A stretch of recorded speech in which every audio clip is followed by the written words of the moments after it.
to say who's on the beat, cause you should know that by now. Check it. Hey yo, music's on my mind, like my 5950, I ain't lying. Check it. Yo, this ain't a fitted song, this a get with it song. Yo, what up? Yo. BTV Sports, what is going on, everybody? Welcome to another edition of Yo BTV Sports, live from Bravery Studios in Garfield, New Jersey. Shout out to Mar Beyond the Glass. And yeah, it's another week, another day, another moment in the NFL season, all around sports. But first and foremost, before we continue, we want to give a big shout out to Mongo, our guest last week. Did a phenomenal job. The dude is a legend. I love having him here. So, Mongo, if you're watching, don't be afraid to come back on the show. We're always welcome here anytime. Shout out to everybody that called in last week. Shout out to everybody that called in last week. It was a great job. Really appreciate it. So, but yeah, ladies and gentlemen, let's get into it. We're going to be taking your calls like around 12:30. I'm looking forward to it, man. So, but right now, I know you want to get into it, man. You've been waiting.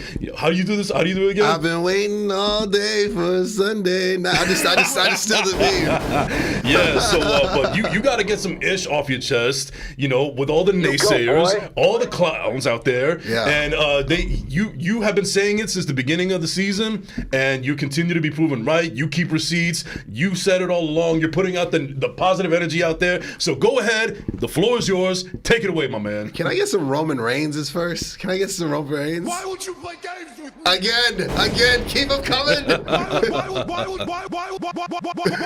would you play games? Why would you play games with me? We got the marvelous one on the boards. And bro, it's getting hot in here, man. It's getting did you turn the heat up, Marv? It's getting hot in here. It's getting muy caliente. It's getting muy caliente in here. I think I need to. Yeah, there we go. I think I need to wear this jersey today. It just feels right. It feels right. It feels right. Yeah. Also, pull out the bling. Oh, gotta put the chains out. Yeah, I want all the fines, all the fines from Roger Goodell. Yeah, I want all the fines. Gold on. I'm here so I won't get fined. Yes, gold chains sold separately. But by the way, I love the ensemble between the chains and the cowboy jersey, and of course the Ugo merch, which is now available. Go ahead. Link in the description. Grab the merch. Ugo Boy Podcast. New episodes on the way. Our next crossover episode, Mongo will be there, of course, by my side.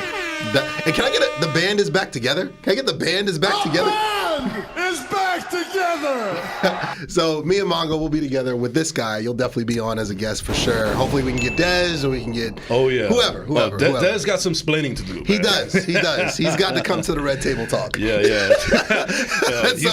We got to talk about like a little bit of Tommy Devito, and I'm not talking about Joe Pesci from Goodfellas. No, that Paisan needs to be discussed. But call in 862-621-9536 is the number to call. We'll be taking your phone calls at 12:30 from 1:30 p.m. So be sure to check us out. And my man, take it away. Yeah. So, oh my goodness, can I get a tell me when I'm telling lies?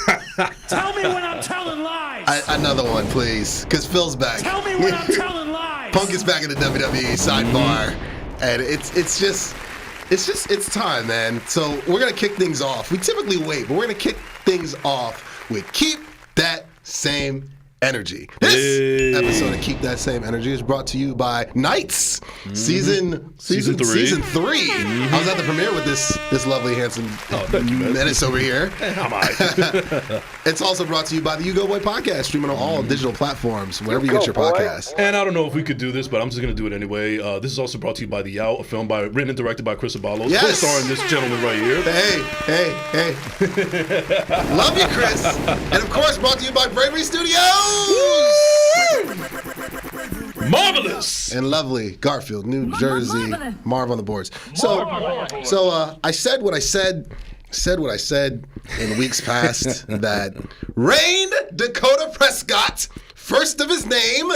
Gotta say the whole thing like a Tribe Called Quest. Oh yes. I said he was the MVP frontrunner, and boy did he ever prove it yet again. How about this? Cowboys don't beat winning teams. They don't beat teams. They don't beat good teams. We only beat bad teams, according to the national clown shows. But like on Fox Sports and everything. Like on Fox Sports, so forth. So, but what do we? Foreshadowing there. Little foreshadowing. So, what do we do on Thursday Night Football? TNF on Amazon Prime. I was leaving a Harlem Wizard game, but I stayed in the car. Didn't drive home. I was in Long Island. I was like, I'm not even driving home. I'm gonna park this, and I'm watching this right after the game. You're a real fan for that. I know. I'm a day one. My Cowboy Nation card is platinum status, baby. Never leave home without it, like the Jerry Seinfeld commercials. But but no, man. So it was what you saw once again is what you've been seeing this past month. Dak Prescott. Round of applause for Dak Prescott. He is playing the best football at the quarterback position in the National Football League right now. Perfect. It's not even a question anymore. And round of applause for Nick Wright. Now, round of applause for Nick Wright. He's been doing God's work on First Things First on Faux Sports, Jason's favorite channel. And he said this. He said this word for word, exactly what I said. After Thanksgiving, when Dak Prescott carves up the Washington Commodores, led by Lionel Richie, that savage. I know that's a savage. That's savage. I was working on that one. Okay, my bad. After he carved up the Commodores, he was going to be on national standalone game on Thanksgiving. He's going to be in the conversation. Carved them up, 4 tutties. He said again. Standalone game on Thursday. Dak Prescott's going to carve up the Seattle Seahawks in those nice throwback jerseys, by the way. Those are really nice throwback jerseys. I like that. I like them, yeah. And 3 tutties. Did it again. He carved them up yet again. And when he carves up the Philadelphia E-Girls in a week from now, hope your boy Joel's around for that one, because that's going to be fun. Once again, he is going to cement himself as the MVP most valuable. It's not even the most valuable player. It's the MVP most valuable Prescott. That's what it is. That's what it is. Give me a Dom DeMarco. I was for that. just thinking that too, man. Simpatico. Like he's playing the best ball of his career, but I gotta say yes and no because he had 37 touchdowns 2 seasons ago. This is nothing new. Dak Prescott has been lighting up the NFL for quite some time now, but this is what the clown shows have been doing. They've been disrespecting him. They've been dragging his name through the mud. They've been discrediting him. They've been saying empty calories. I never heard that associated with football until Shannon Sharp said it when he was with Undisputed for a couple years, saying Skip. Like, this guy says Dak Prescott doesn't beat good teams and he empty calories. The Cowboys are losing and then he racks up stats on bad teams, but I love stats, right? Oh yeah. I love pull stats, up those right? receipts. We gotta get a receipts drop. It's coming.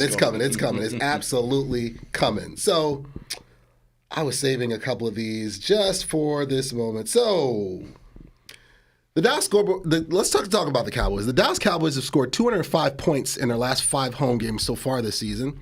The last team to score 205 points in a 5-game stretch at home was the 2014 Green Bay Packers. You know who their head coach was? Mike McCarthy. That's a savage, because Mike is savage in it. What's another one? Because we're going to keep these going. So the narrative that Dak Prescott is a turnover machine. So you know who the top 5 quarterbacks are in touchdown interception ratio of all time? All time. All right. Number 1 is your guy, Aaron Rodgers. Bleeping Rodgers with 4.52. Number 2, Patty Mahomes. All time. His is Makes at sense.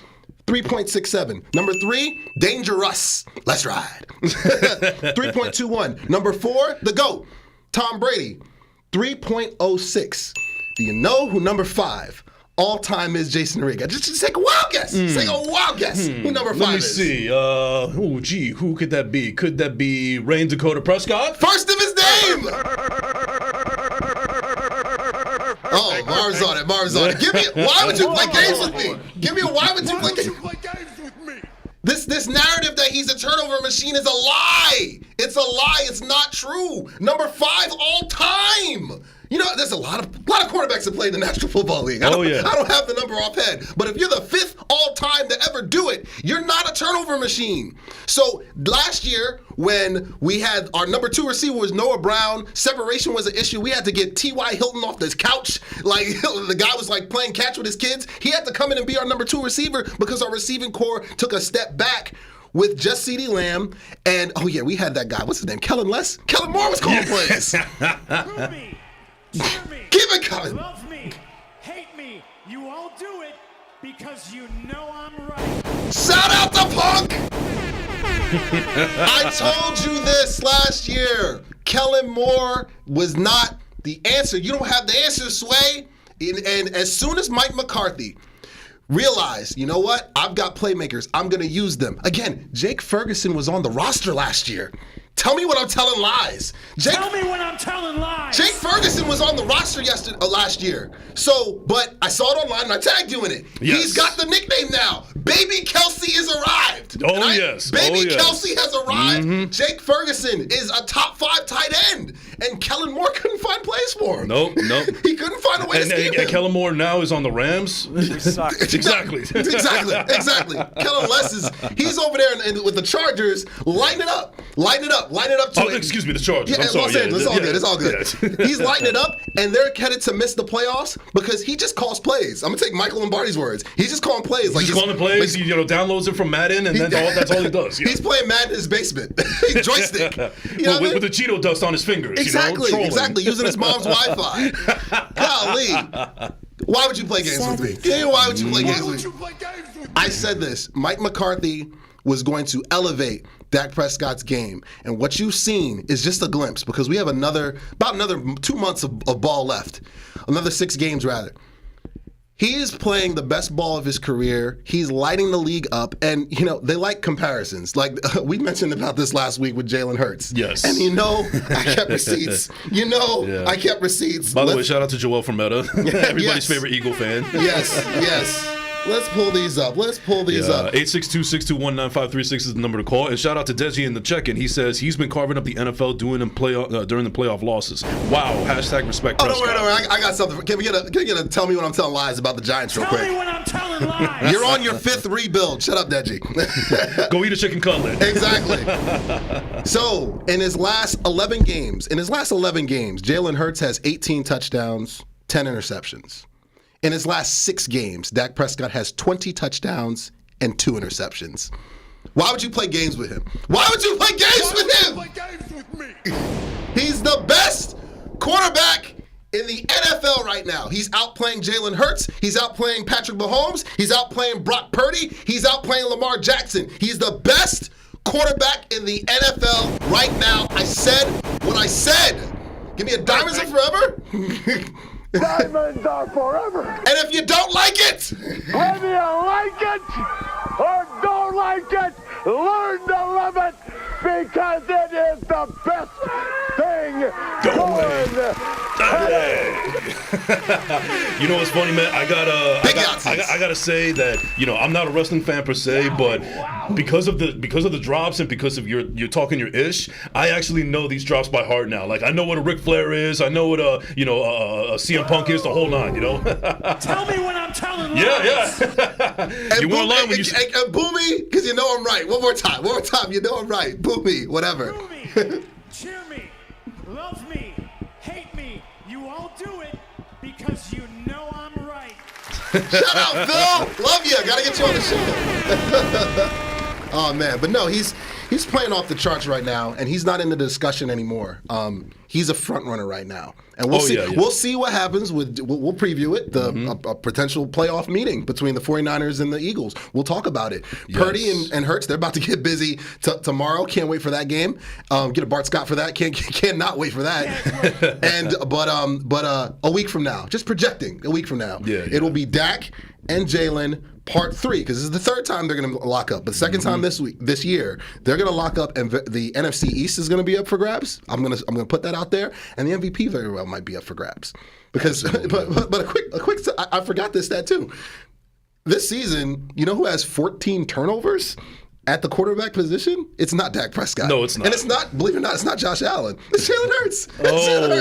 Oh. But you know who only has 6? Dak Prescott, the turnover machine, the interception machine that the clown shows kept on saying that, listen, he's going to throw picks. He throws picks. He's top 5 all time at not throwing interceptions. And he's in the bottom 3rd, not even the bottom 5. He's in the bottom 3rd in turnovers as a quarterback right now. He's playing off the charts. And that meeting next week, Can't wait. That's gonna be box office. That's gonna be box office. I cannot wait for that, man. And even proving doubters like former Clown of the Week, Colin Clownherd. Clownherd, yep. and you even retweeted this at Ugo Boy, at Go Boy on Twitter, X, whatever you want to call it, Twix. Yeah, but in September 2023, he was talking about all of this. Yes. I wish we could play him right now, but we'll get to that eventually. Yeah. But he's talking about how he sees this and like he doesn't see it and da. And now he's talking about like this guy is in the lead for the MVP race. I mean, what happened there, bro? What happened? You telling lies? But now Clownherd says Dak is a top 3 quarterback. Now he does. Before he was a struggling, regressing. His words, regressing quarterback that needs a perfect situation to survive. Now he's a top 3 quarterback. Just further proof that the clowns are gonna clown. They're gonna give their hot takes. They're gonna give their clown takes. But right here on this show, in this country, shout out to Jack Nicholson, we tell the truth. Tell me what to tell lies. Tell me what to tell lies. It's about sending a message. It's about sending a message. Rest in peace, Heath Ledger. yes, one of the greatest villains of all time. But the game. Let's get back to the game. But also we got Deji still talking this ish, going Prescott is the best QB in the NFL at losing in the playoffs. Yeah, but I mean, Eli Manning, he was in the Super Bowl. Yeah, playoffs. The only time the Giants see playoffs is when they pop in the VHS or the DVD player. Get a savage for that one. That is a savage. Golly. Even though I can't talk too much as a Jet fan, but yeah. Trust me, I'd rather be a Jet fan than a Giant fan. Any day of the week. Oh, another savage. Oh. Like, come on. Like, Giant fans, listen, we outscored them, what, 87 to 17? 87 to 17. Like, come on, that's man. another receipt right there, Like we put up I said Alabama numbers against Tennessee Chattanooga. Like, the Giants, you guys are a JUCO team right now. You're not in Division I right now. Like, so it's okay, Deji. I've been there. I've been at rebuilds. It's not fun. Post Jimmy Johnson, it was rough. But you guys are there now on Coach 5, on Rebuild 5, Mambo number 5, whatever you want to call it. You guys, can I get some trashes for the Giants? Like, come on, man. But I think come on. What are we talking about here? But I think you will be simpatico with Deji. And he goes, the best clown out there is Stephen A. Clown. Oh yeah. Yes, Stephen A. Yeah, with his annoying cigar and his hat, and listen, I'm not a Cowboy fan and anything, but even I could see that he is a closeted Cowboys fan. He wants to admit it so badly. Facts. He wants to admit it, but he just won't. He just won't. Just do it. He actually did. Like years ago, I mentioned to you off camera, and I mentioned it on camera as well. A few years ago, I think Michael Irvin was still working on the network. Now he's with Skip Clown Bayless. He's with another freaking bozo over at Fox Pro Sports, your favorite. But Johnny Football will be bigger than LeBron James.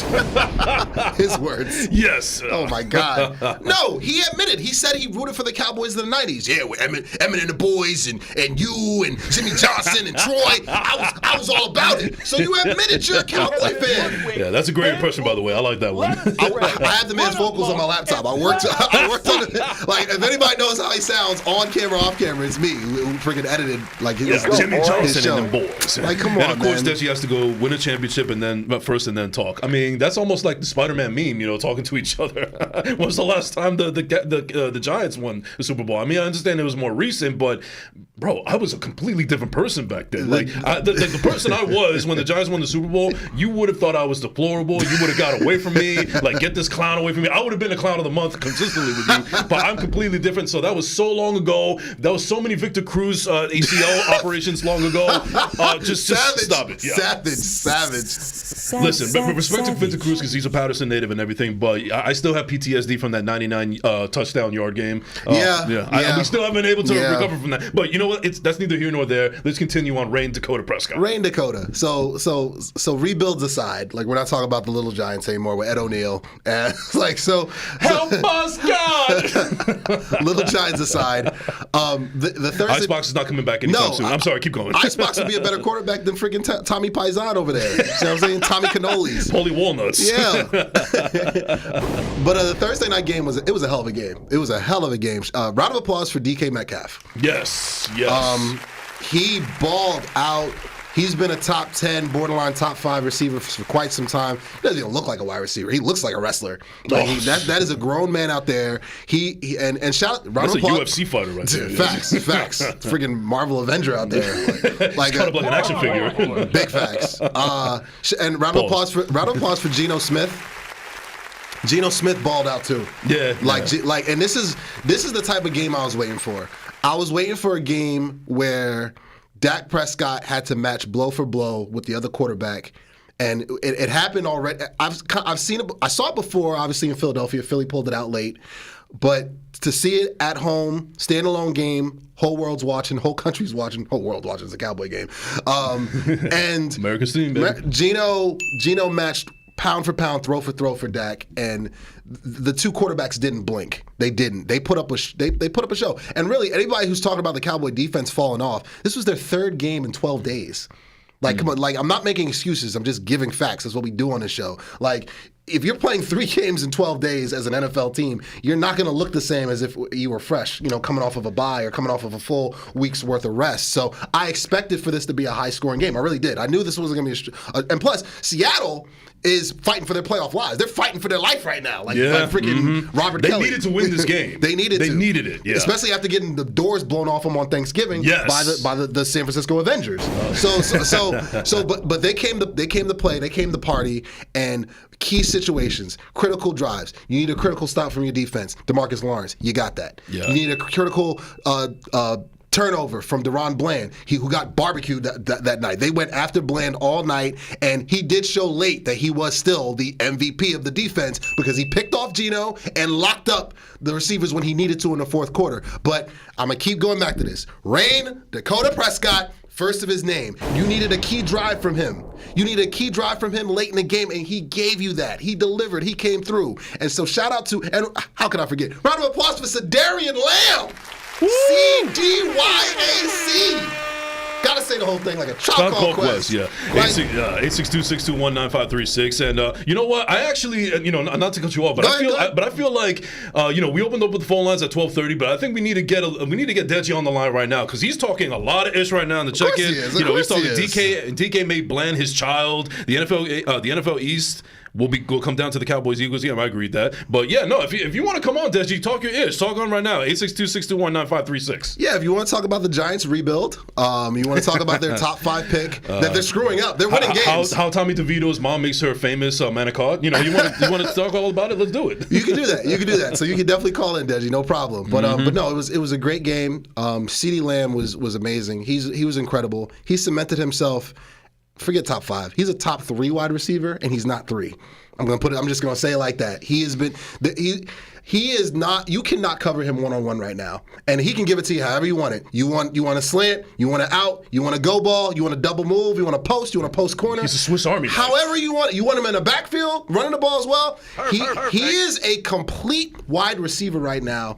He's elevated his game, and Mike McCarthy is doing exactly what he did with Devontae Adams, how he elevated his game. He saw something. He's like, listen, he's got all the traits that I need to be the X receiver, and I'm not just going to put him in one spot like Kellen Less. I'm going to move him all over the field. I'm going to put him in a slot, going to put him outside, going to put him inside, going to put him in the backfield, however I need to. How do you want it? How do you need it? Come on, man. He's cooking.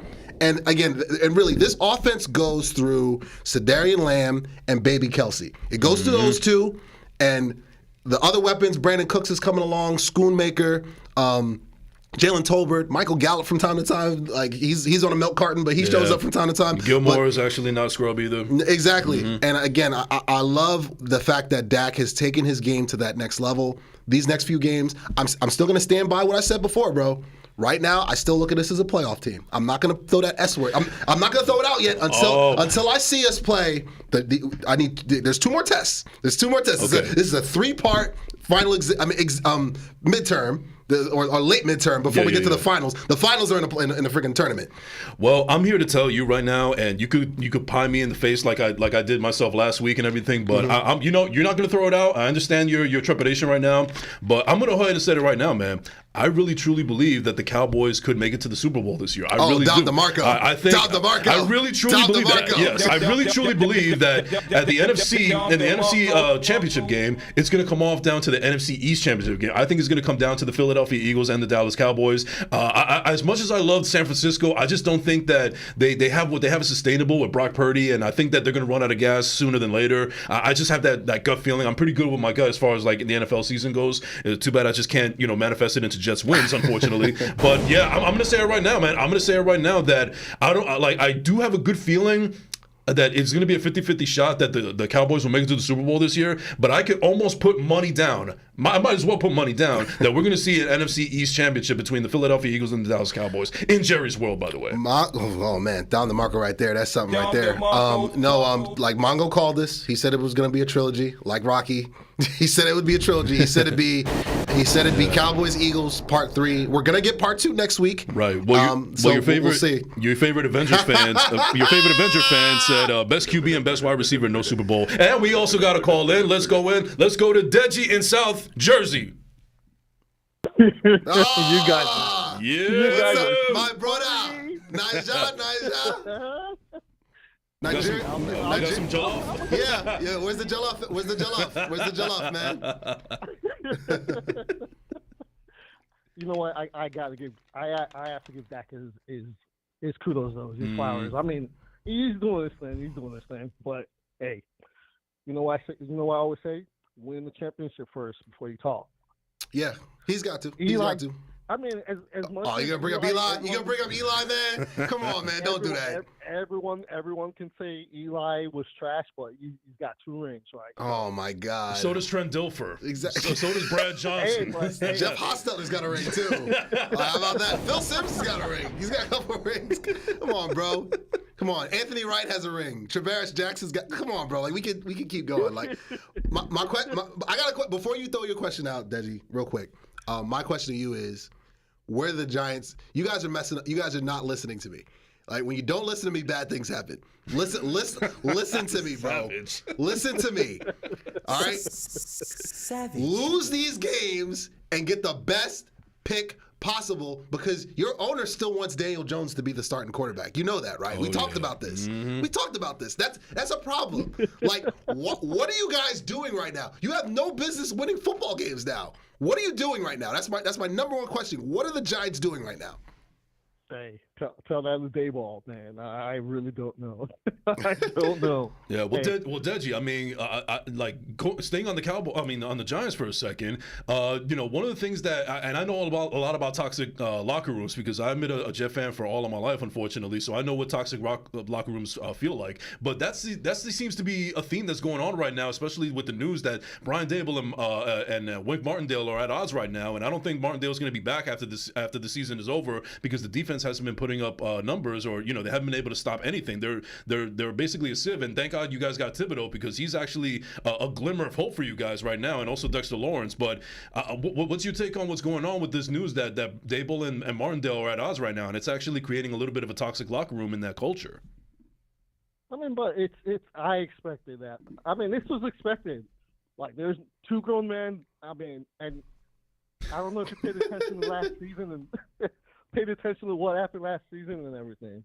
They never really got along. I mean, I really don't know who decided to hire both of them, but they never got along. Like you said, I think one of them's going to have to go, but it probably won't be Daboll, so. Well, no, I mean, Daboll actually has something to his credit as coach of the year. I mean, guys. And a playoff win. Yep. So that's actually saying a lot more than Martindale has even done in his career, let alone the Giants situation. And at the end of the day, Daboll is the one that is, Martindale's boss. So if one of them is going to lose their job, it's obviously going to be Martindale because he can't fire the head coach. Of course, right. You guys need you guys need to draft a quarterback. And I don't know how else to tell you, bro. Like, when Des comes in for his therapy session, I'm going to tell him the same thing I told him the last time he was on here. You're 36, bro. You're 36, bro. We need that drop. We definitely need that drop. Yes. But no, you guys need to draft a quarterback in the worst way. But my issue, and why do you think your owner still believes in Daniel Pennies? Why? Please tell me. Explain to me like a 5-year-old. Yeah, and before you go, just get your point in real quick because we got to get to the other calls and everything. Exactly. Please continue. I mean, here's what I think, and bro, I've told you plenty of times. You know what Mara's thinking about? He's thinking about what Jerry Jones used to do, and that's what he's doing right now. Facts, Oh, yeah, facts. yeah, Big facts, big Davy facts. Jones, that's what he is right now. That's a savage right there. Savage. All right. Well, thank you for the call, Deji. We gotta run. We gotta get to the calls. But thank you for being a fan of the show and calling in and everything. And yeah, we'll definitely check it in the comments. But we gotta get to the other calls. Thanks again for your call. Keep Deji. watching, bro, to the end. Love you, dog. Of course, guys. My brother. It's Nigeria right there. We're gonna eat jollof rice on the show at some point. Oh It's my gonna God! happen. It's gonna happen. This is a little bit off topic, but I got a chance to try it. During the Thanksgiving, and it is everything that I thought it would be. Yes. That's all I will say. Shout out to mom. Love you, mom. Love you, mom. but no. So, but putting a bow around that. That was a big test pass by Dallas in my eyes. It's the first of 3. Like I said last week and the week before, they got to go 3 for 3. They have to win all 3 of these home games against All Detroit. right. And we have another caller. Let's go to our next caller. Who's here? Yeah, hello? Is this Rob? Yeah, no, this is Bobby. So we got Robert Elo Evoda, my cousin, my little brother. Oh my goodness. Long-suffering Giant fan. Oh, savage. What's up? Nah, I want to get John Tortorella too. I'm with Titty right now in the gym. We was working out, listening to you. Oh wow! Listening to your rubbish. So we're like, yo, we gotta step in real Look quick. at these two. Oh, you guys like the Harlem Heat? Y'all tag teaming? That's what we doing? Yeah, no, tag teaming. Booker T and Stevie Ray? That's what we doing? Okay, all right. No, I had to have a serious conversation. I'm asking City like, yo, is Ugo on something? Is he on the coke? Is he on like Look at this all guy. these like Look at this guy. all these statements of Dak is the best quarterback. Now Ferguson is a baby Kelsey. The numbers. You said CD Lamb with no hand. CD Lamb. No is now, hand CD Lamb? Top three. But But he's not letting his fandom talk here. He actually has the stats to back it up. I've got the numbers. And then you said McCarthy. And you said McCarthy was doing it. Wait, you guys are, I think, 31st in penalties. Do I have to? Come on, Hugo. You know I got the stats, man. Oh, come on. So let's be honest. So what, every time. What stats did I give that I was wrong in terms of Dak, in terms of CD? No. Here's the thing. Where guys are was worried the about. lie? Where's the lie? So we talk. Okay, so listen to me, right? Okay, I'm listening. And we talk about the empty calorie. Empty stack, calories. Right? Stack, right? And this is what I mean. Calories. Remember when I text you? Wow. And you go. You remember this? Remember when I texted and I said, "Yo, he's two-pick Dak." Every Dak. meaningful game when we Wow. can look at the 49ers game, the 49ers game, which you guys had an opportunity to win. He had, I believe, 2 to 3 interceptions. How many fumbles? Like 1 to 2 fumbles, turnover prone. An opportunity where you guys could have won the game. The defense did its job. The 49ers did its job. You're talking about Dak against, who was your quarterback? Who was the quarterback? Was it Purdy, right? It was Purdy. So, last season. Last year. Last year. Last That's year. what I'm saying. Yeah, last year. So my thing is that, again, you guys have the talent. You have all the tangibles to win and win a championship, but can your quarterback get you over the hump? Oh, So we see this okay. with Mahomes when he lost Tyreek Hill, right? And he was able to win the championship again with just Kelsey. We're seeing it now this year with Mahomes. And this is why I'm saying Mahomes is the number 1 quarterback. Let's stop. You go. We're going to have an intervention. We'll talk it out. You're on any drugs. We'll work this out. The stats, for you to put Dak, don't lie, bro. For you to put Dak over Mahomes. This season, Dak is having a better statistical. Listen. I'm not talking about body of work. I would never do that. Okay. I would never say Dak is a better quarterback than Mahomes or Rodgers or Brady. I wouldn't. He hasn't won a championship yet. He hasn't done it in the playoffs. I wouldn't say that. The MVP award is a year-to-year award. Am I correct? Am I correct? Yes. Okay, so with that, in that same sense, this season, based on Dak's numbers, based on what he's done in totality, yes, he struggled against the 49ers. Yes, he struggled against the Cardinals too. He had interceptions in both of those games. He has 6 interceptions on the season. That is in the bottom third. I think that's 32nd or 30th overall. And he leads. He currently leads the NFL in touchdown passes. He has more touchdown passes than anybody in the league right now. 26 passes. Touchdown passes. And I gave you the stat with Hurts. Hurts has more overall TDs. He does. But keep that in mind. But you want to call it the Let me finish. In that same bet, I'm glad you mentioned that because Hurts has 14 turnovers. He has 14 turnovers, 10 interceptions, 4 lost fumbles. fumbles. Dak has 6. So Hurts has more than twice as many turnovers as Dak.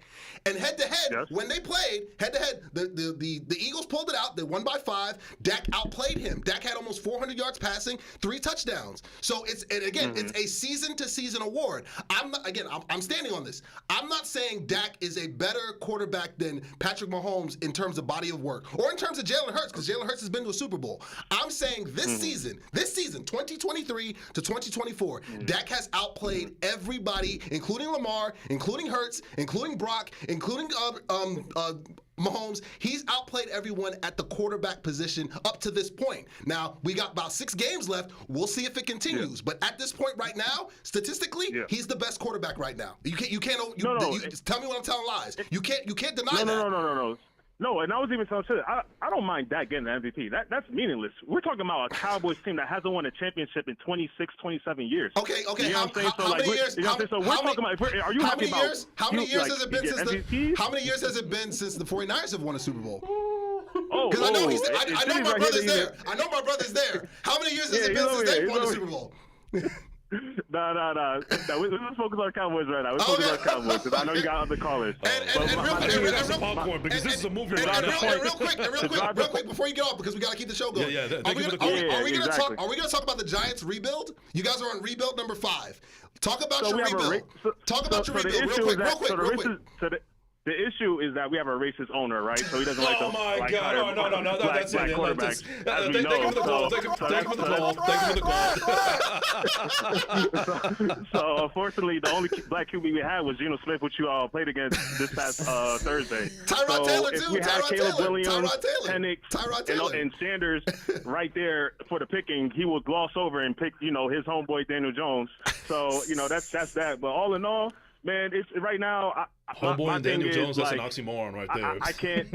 I don't even know how to even navigate that, honestly. I don't even know. It's all on can Dabble and the GM be able to make decisions, without the owner stepping in, kind of like Jerry Jones. It's that type of situation. But right now, it is what it is, but that's the Giants for you. That's the marriage for you. Oh man! Listen, Bobby, thank you so much. Congratulations, he's got baby. You got baby number 2 on the way. Wow. Congratulations, too. Yeah. Thank you. Just do me a favor and don't make him a Jets fan, please. Trust me, I know from experience. Listen, before we leave, go draft the quarterback. All right, see you, dog. See you, dog. Savage El Salvaje. Love you, dog. He just made me tap into my Colombian son. El Salvaje. The Salvaje drop is coming. It's coming. But yo, shout out to Jesse. He also says, love me, hate me, you all do it because you know I'm right. Just saying. 862-621-9536 is the number to call in. Shout out to Desi again. He says, I will put on a Dak jersey for an entire year if they win the Super Bowl this year. Oh, my God. We got another call. We got another call. The calls are rolling in. Let's go to our next caller. Yes, go ahead. I know who it is. Hey, Carlos, all the way from MIA. What is going on, bro? Oh, bro. So, what's going on, man? First and foremost, thank you for calling in last week. That was a great time that we had. One of my favorite episodes that we've ever done, and I think that you were a big integral part in that. But yeah, state your name, gangster. What you want? What's up? All right, so I'm Carlos. I'm Jay's boy down from South Florida. Okay. I'm assuming, is Ugo a Cowboys fan? Is that what I'm gathering? I'm a fan of America's team. Lordy. Yes, Sirski. Yeah. I mean, let's hold on before you go. I just want to say real quick, and then afterwards you guys can go ahead. Dak Prescott against either Tuna Tagovailoa. Yeah, I think I know. I saw you did that. Yeah. Thank you. You can't just slide that in there, bro. I've done a lot more sliding in my life. You know what I mean? But anyway, keep going. Big Yahtzees. All right. Yahtzee. So Christmas Eve, 4:25. We're sitting in front of the TV. We're watching Dolphins-Cowboys play, right? Yes, Sirski. I can't wait. Yes, Sirski. Yes, Sirski. All right. So I want to hear a truthful prediction. Who's got it? What's the final score? I got Dallas. I got us. Of course. I got us pulling it out. It's gonna be a close game. It's gonna be a high scoring game. So with both defenses? Yeah, both defenses are gonna have a rough go at it. They really are because number one, you guys are at home. You guys play really well at home.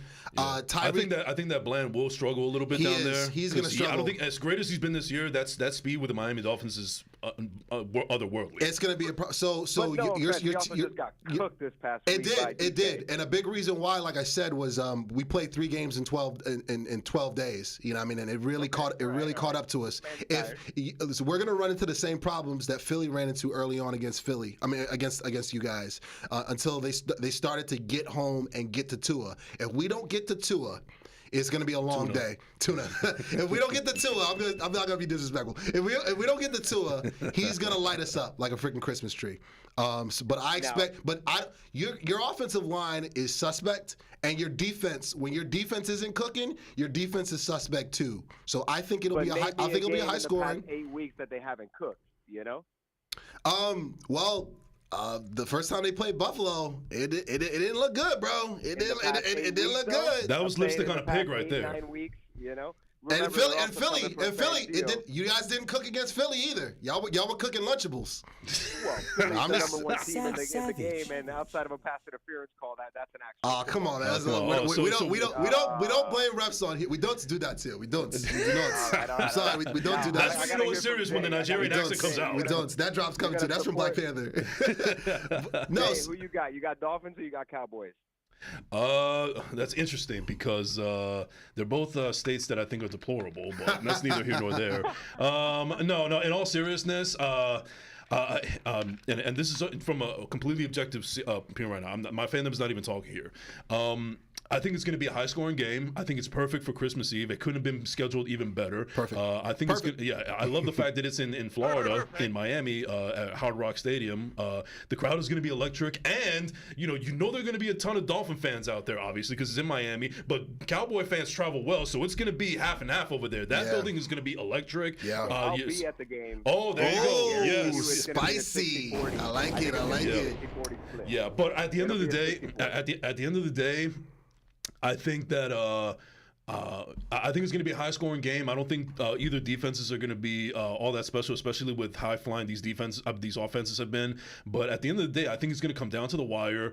I unfortunately expect Tua Tagovailoa to throw a pick at the least possible, at the most. At the moment that he certainly can't afford to do it. I don't know what it is. Something just tells me that there's going to be an error, either a really egregious penalty like a false start, or he's going to throw an interception at the least worst possible time. And I think that the Cowboys are going to pull it out by a field goal, and that'll be it. So I'm going to be picking the Cowboys in that game because I listen. Both quarterbacks have been playing at an MVP level this year, especially Dak Prescott. But at the end of the day, I think that Prescott just has the edge over Tua, and I also know that. Thank God that this year that they've had a history of injury, both quarterbacks, but they've been able to stay really healthy this season. But at the end of the day, I just feel like it's going to be better coaching on the Dallas side. I don't think that. I just think that at the end of the day, the Cowboys are going to pull it out. I think it's their time right now, honestly. So I'm going to give you guys my prediction. I know you guys got other callers. So okay. Go for it. Putting it up, right? Mm-hmm. All right, you guys ready for this one? Always. Both teams suck against big-time lights, Friday night light. Well, I guess Sunday night lights at this point, right? We're both sucking it up against big-time games, but here's my prediction. Ready? 38-35, Miami Dolphins, 4 tutties for Tua. 4. I'm going to call a pick 6 for Dak. Let's go, MVP Tua. Let's go. Actually, you know what? I'm going to give my MVP to Tyreek this year because that man's going nuts, and when he breaks the record, you can't not give it to him. Yeah, Tyreek has been balling out this season. I'll give him that. And this is one of the best. This is one of the best seasons that I've ever seen a wide receiver play. So kudos to him on that. But yeah, Carlos, thank you for the call, man. So we'll touch back on this on Christmas Eve when the game is passed by, and then afterwards we'll break it down and everything. But thank you for calling in, bro. I'll either answer your call or I won't on Christmas Eve. One or the other. Go Cowboys. Yep. Let's go, Fins, baby. All right, guys, have a good one. All right, brother. Thanks for the call, man. Appreciate it. Shout out to Carlos, man. So also we got Deji saying prediction: Bland is going to be another man's son again this week. It's coming. Ooh, he is on a savage roll right now. He's watching the Giants on again rebuild number 5, Mambo number 5. Oh, we got a call. Yeah, we got another call. I think I know who this one is. Okay, this might be Rob. Is this Rob Mega? State your name, gangster. Yo, what's going on? Yes. We got Rob Vega from Clark. My man, give me how about the Cowboys? This man is saved in my you're saved in my phone as Rob Dallas Cowboys. Right now, this is like a tag team right now. Like you just came in and now he's tagged in. Now he's about to go off. Hell yeah, dog. We're at WrestleMania right now, baby. What's up, dog? What's up, Rob? Talk to me. What's going on? I need to call in and give a shout out to my boy DeMarcus Lawrence. Yes. Round of applause for Tank. Can we get a Don DeMarco? That's a Don DeMarco right there. And a Don Cannon too while we're at it.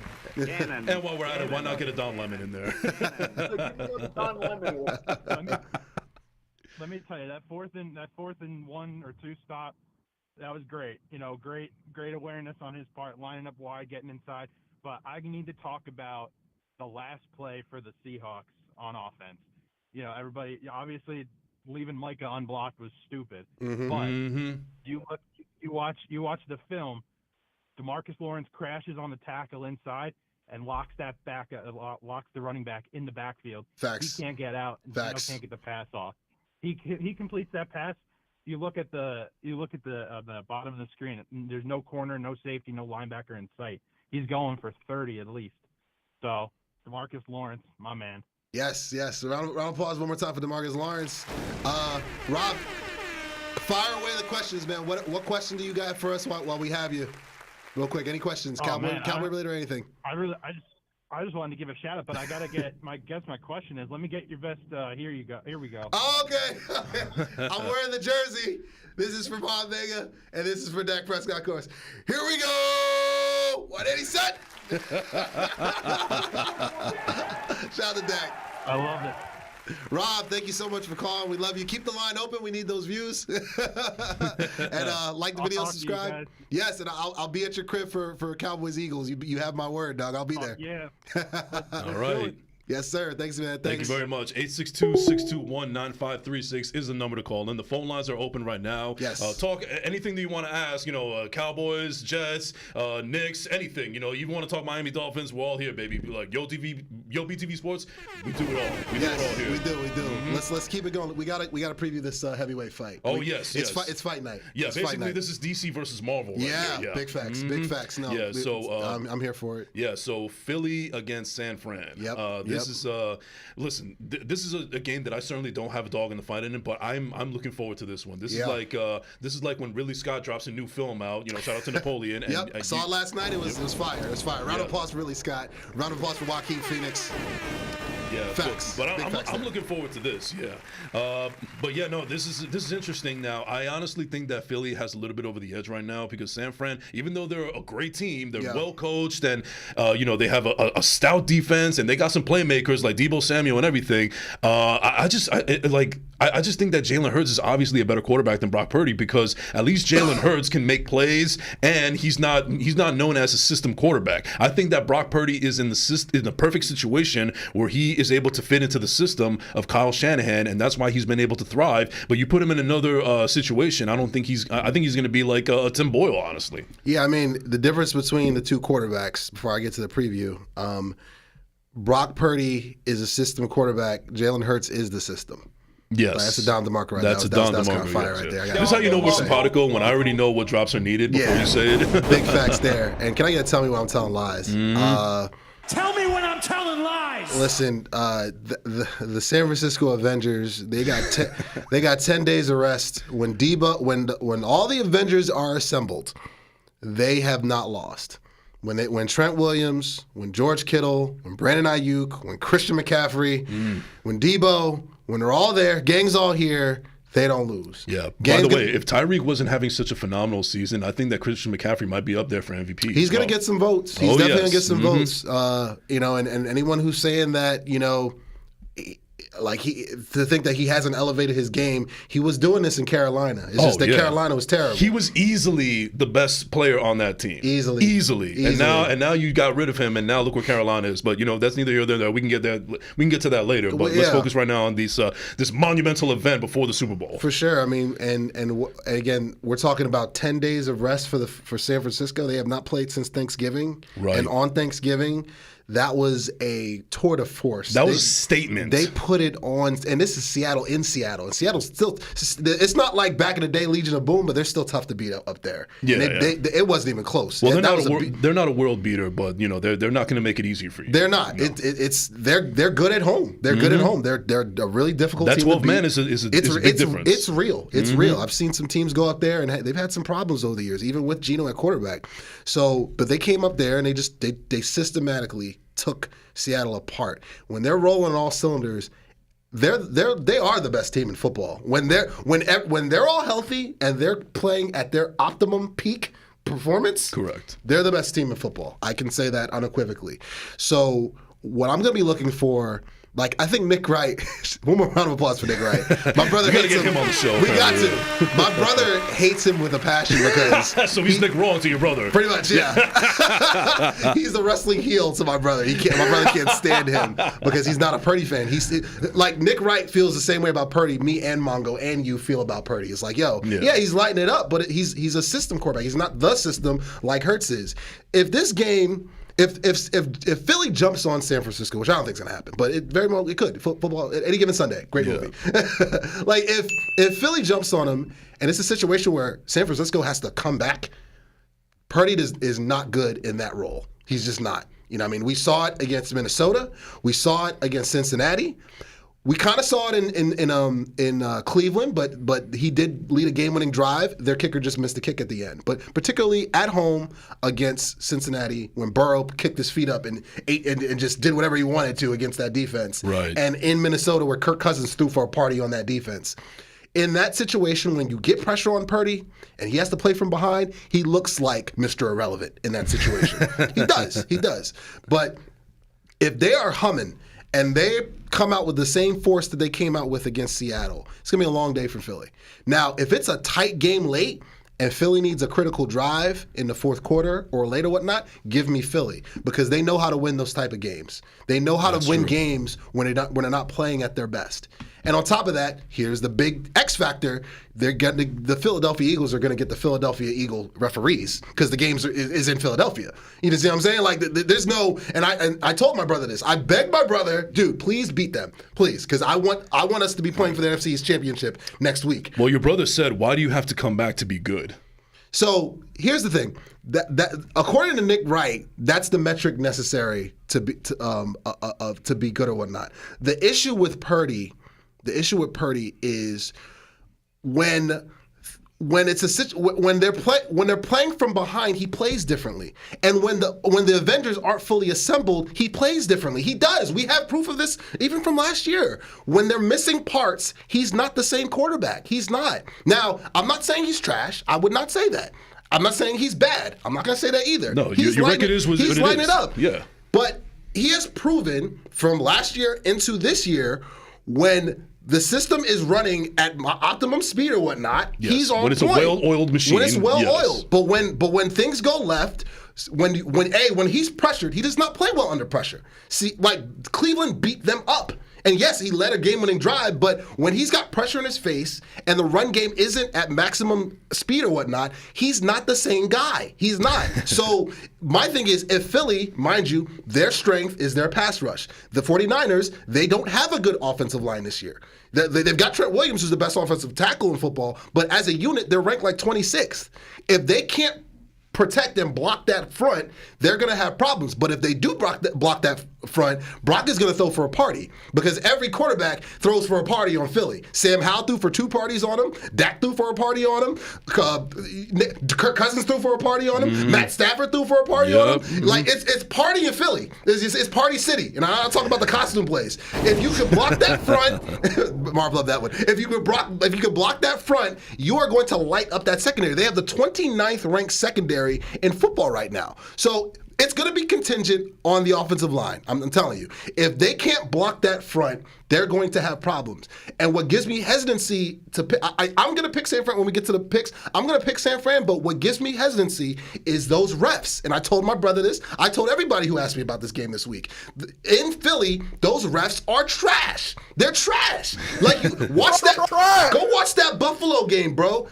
Stephon Diggs is tackled a couple times. I texted you some of the memes of this man being dragged with his jersey, and the ref is just like, well, I ain't see nothing there. Just hand fighting there. Just smile and wave, boys. Smile and wave. Josh Allen got horse collared, and they called grounding on Josh Allen.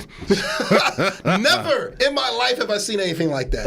It's just been horrendous this year as far as the officiating. It has, and so they've got to count that as well. But I'm going to pick San Fran just ahead of time, and I believe that the extra days of rest is going to work for San Francisco. And if San Fran can run the ball and protect, Purdy's going to have a field day against that defense because they have a bad secondary. Let's just call a spade a spade. It's not they don't have an average to good. They got a bad secondary. They have an elite front. They got an elite pass rush and defensive line, so they get away with it. But their secondary is not good. Darius Slay and Bradbury miss me with that, bro. Both of them are average to above average at best. Yeah, former Giants, by the way. Exactly. They're good. Like, Brandon Ayuk is going to have a field day against whoever they put him on. And Deebo Samuel, you want to put Bradbury on Deebo? Good luck with that. You want to put Slay on Deebo? Good luck with that. So no. Like, the extra rest is going to pay dividends here, but mark my words, bro, and I'm going to tell you this while the game is going on. If the 49ers have a difficulty blocking that front, it's going to be a long day. It's going to be a long day because that front's real. Like, Reddick is real. Jalen Carter's real. Yes. You know what I mean? Josh Sweat is real. Yes. I mean, Fletcher Cox, if he plays, is real. Hassan Reddick. Yeah, exactly. And Lane Johnson, we don't know if he's going to play. He's been battling a groin injury. He didn't play last week. And same with Fletcher Cox, groin injury. Yeah. So, and again, if that offensive line isn't intact, the only major piece for Philly that is going to change the entire outcome of the game in a singular player, the second most important player to Jalen Hurts is Lane Johnson. Because Lane Johnson didn't finish that Jet game. No. And we saw what you guys did. Well, you guys were going to do that to him anyway, but you guys beat up quarterbacks. Jalen Hurts had 4 turnovers against the Jets when Lane Johnson wasn't in that lineup. A lot of problems, a lot of pressures allowed. So it's going to come down to that, but I can't wait. It's going to be a great game. I really do believe it's going to be a great game. It is going to be a playoff preview. I think these two teams are going to meet up in the playoffs. Hopefully it won't be the NFC Championship game because that means we're going to be home. But I'm here for it. Plus Deebo was talking crazy. He called Bradbury trash. Yeah, he did. He did. And they asked Deebo, he's like, yo, do you regret anything you said? He's like, no. Like, well, I don't regret anything. Like, I said what I said. Debo's like that. Like, I'm a Debo fan. I do like Debo. I love Debo. Could have been a Jet, but we got Garrett Wilson. But either way, and low key, he wanted to be a Cowboy. I mean, my brother, he'll admit that too. Like, he was on a trade block when he demanded before he got his new contract. Low key, he wanted that star on his helmet. But he's wearing the gold and red, and good for him. But no, like, this is going to be a heavyweight fight. How do you feel about it coming in? No, I think this is going to be a heavyweight fight. I think this is going to be a movie directed by Ridley Scott. That's how epic it's going to be. I love it. This is. Remind me, is this in Philly or is it? It's in Philly. It's in Philly. All right. So you got the fans out there that with their cheesesteak breaths and everything, and it's going to be wild. It's going to be a zoo, and also the 49ers fan base. They travel very well as well. They take over stadiums. Yeah. So they take over stadiums. I would not be surprised if the entire stadium looks like Christmas with all the green and the red. That's what's going to happen in Philly. So it's going to be it's always Christmassy in Philadelphia. That's what's going to happen this week. But no, I agree with everything you say. I do worry about the referee situations going on because it's been abysmal this season. It feels like it's just getting worse every year. I feel like there's going to be something that's going to like something that's going to go either wrong. It's going to be talked about, unfortunately, because it's a big event. I feel like every time there's a big game going on, there's always something that has to happen with the officiating because the one team is doing good and the other team is doing good, and then afterwards the officiating was like, wait, we want to get our shine too. Dean Blandino wants to get his paycheck, worthy and everything.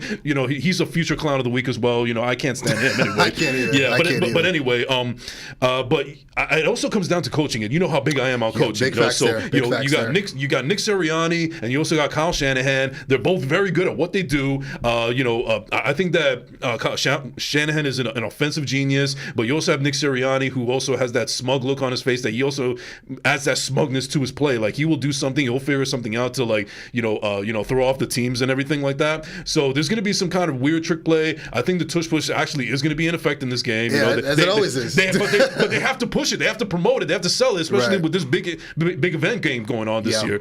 But at the end of the day, I think I've been wrong a couple of times already on past episodes, but I think this is finally the time where, it's not sustainable for what the Eagles are doing right now. I think they're going to come back down to earth a little bit, and then afterwards they have to regroup. I'm not saying that it's going to be a blowout, and I'm not going to say it's going to be a terrible game. It's going to be a shootout. Yeah, but I do believe that at the end of the day, San Francisco is going to have something go their way. The officiating is going to do something egregious that's going to go San Francisco way. It's going to be, hectic in Philly with both fan bases and so on and so forth. But at the end of the day, I just think that Kyle Shanahan is the better coach than Nick Sirianni, and he's going to come up with some trick plays, and they're going to confuse the defense of the Eagles. And we already talked about how Slay and Bradbury are not it. Good luck on trash. Yeah. So at the end of the day, I think it's going to be a close game. But I guess we'll do an early prediction here as well. I think San Francisco is going to come out here with a win because they already lost 3 games in a row previous, and I think that they had time to regroup, readjust, and figure out what they need to do going forward. And this is the point in the NFL season, not just with these 2 teams, but everywhere in the NFL. Mm-hmm. This is where you see what team is for real and which team is not. Yeah. Like they always say, like even Steve Young has said this, that the real NFL season does not start until after Thanksgiving. That's facts. So now That's we're in facts. the trenches. That's now facts. we're in it. So now we're going to see what Philly is really made of, and we're going to see how real the 49ers are going into the season. Oh, absolutely. Like, if you can't like the video, subscribe to the channel. Mm-hmm.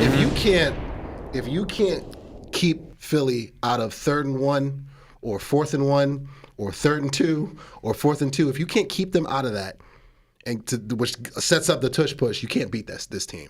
And also, if you can't pressure Jalen Hurts, you can't beat this team. And if you can't stop the screen pass, that's the big key. Couple bell dings for that one. Man. You can't stop that screen with freaking Gainwell and Swift. / stopping the screen pass, stopping Swift. If you can't stop that, bro, you can't beat this team. Yeah, we ain't talking about Taylor. Exactly, ain't talking about Taylor. You guys in your game, I went back and watched it, man. I watched what you guys did. Salah and your defensive staff. Who's your DC? Your defensive coordinator? For the Jets, Jeff Ulbrich. Jeff Ulbrich had a masterclass of how to stop those guys. He's like, listen, we're gonna clog the inside. We're gonna keep an eye out. We're basically gonna spy the edges, and we're gonna keep Swift basically in a box, and we're gonna keep Hurts in a box the whole game. We're gonna play a ton of zone coverage. We're not gonna play man because we don't really think we got anybody aside from Sauce that could shut down AJ Brown. Correct. So we're gonna play a ton of zone coverage, and we're gonna keep everything enclosed in a box. That's how you beat Philly, because that takes away the screen pass, and that keeps them behind the chains. If they're ahead of the chains, they're going to get to the touch push. It's just inevitable. Yep. It's basically 1st and 9 every time you play them. That's the way Sirianni broke it down a few weeks, which is true or whatnot. If the San Francisco 49ers, that's how you beat them. If the 49ers can stay out of that 1 yard out or 2 yard out, and if they can get to Hurts with pressure, and they can do that. They don't have to blitz. But between freaking Chase Young and Nick Bosa, who's a bad man. Bosa's a bad man. Yeah. And they I don't mean to get old Steven in here, but he's a bad man. He's a bad man. And they just picked up Randy Gregory, former Cowboy. Of course they did. Guns blazing. Exactly, guns blazing. So it's like, we got a call. All right, let's go. Let's go to, I think this is Renee in Hackensack. Renee, are you there? Hello? Yeah, hello? Yeah, who's this? Who is this? This is Joel from Union City, man. This I knew he called.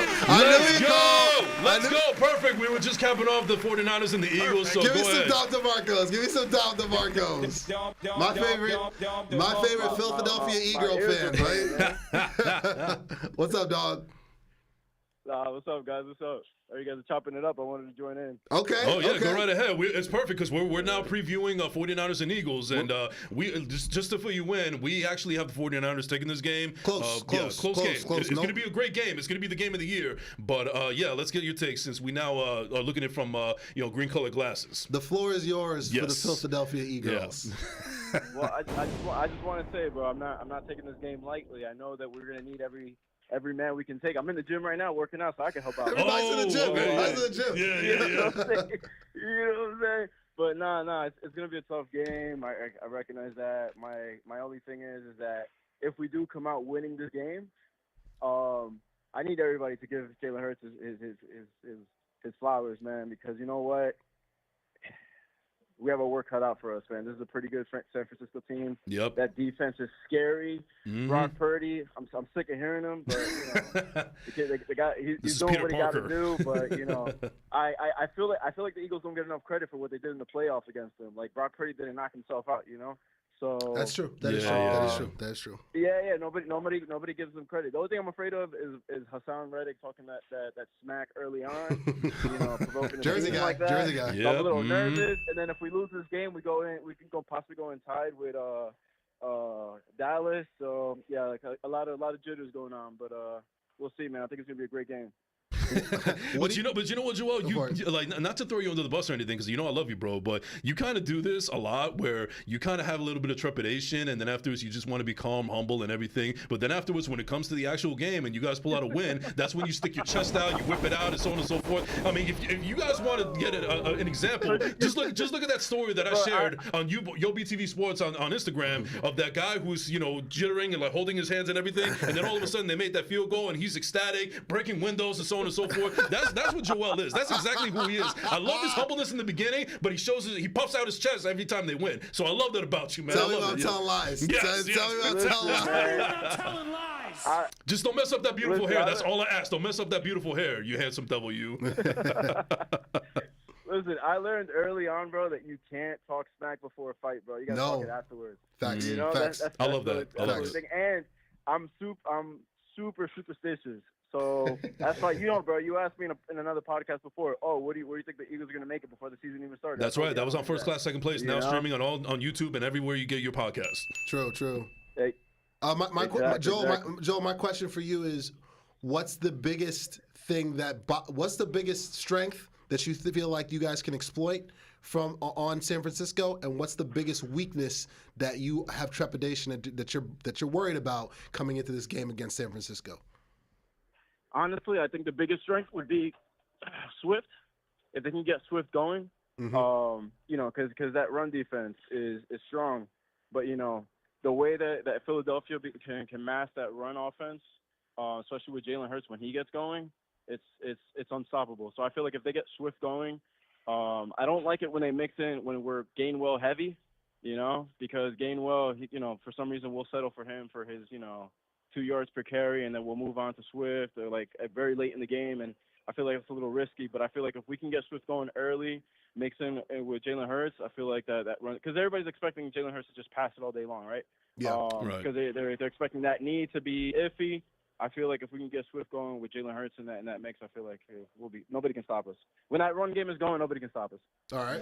Right. Now, let me also ask you this, Joel, because another factor that we talked into this game, and it seems like the NFL is doing this basically all season long, is that this is going to be an event. Like everybody, this is going to be the game of the week, probably the game of the year and everything. And unfortunately, one of the things that sucks about something like this is that you have a team, and then you have another team, and then you have somebody else that's feeling left out, and that's the officiating. You know that Dean Blandino is going to want to get his paycheck, so you could be on the show and talk about why this is a good call, this is a bad call, whatever the case may be. So unfortunately, the officiating always feel like they need to let their presence be known in any big game that's going on right now. So what do you think is what's your take on what could possibly happen here as far as officiating going in a positive or negative way with this game?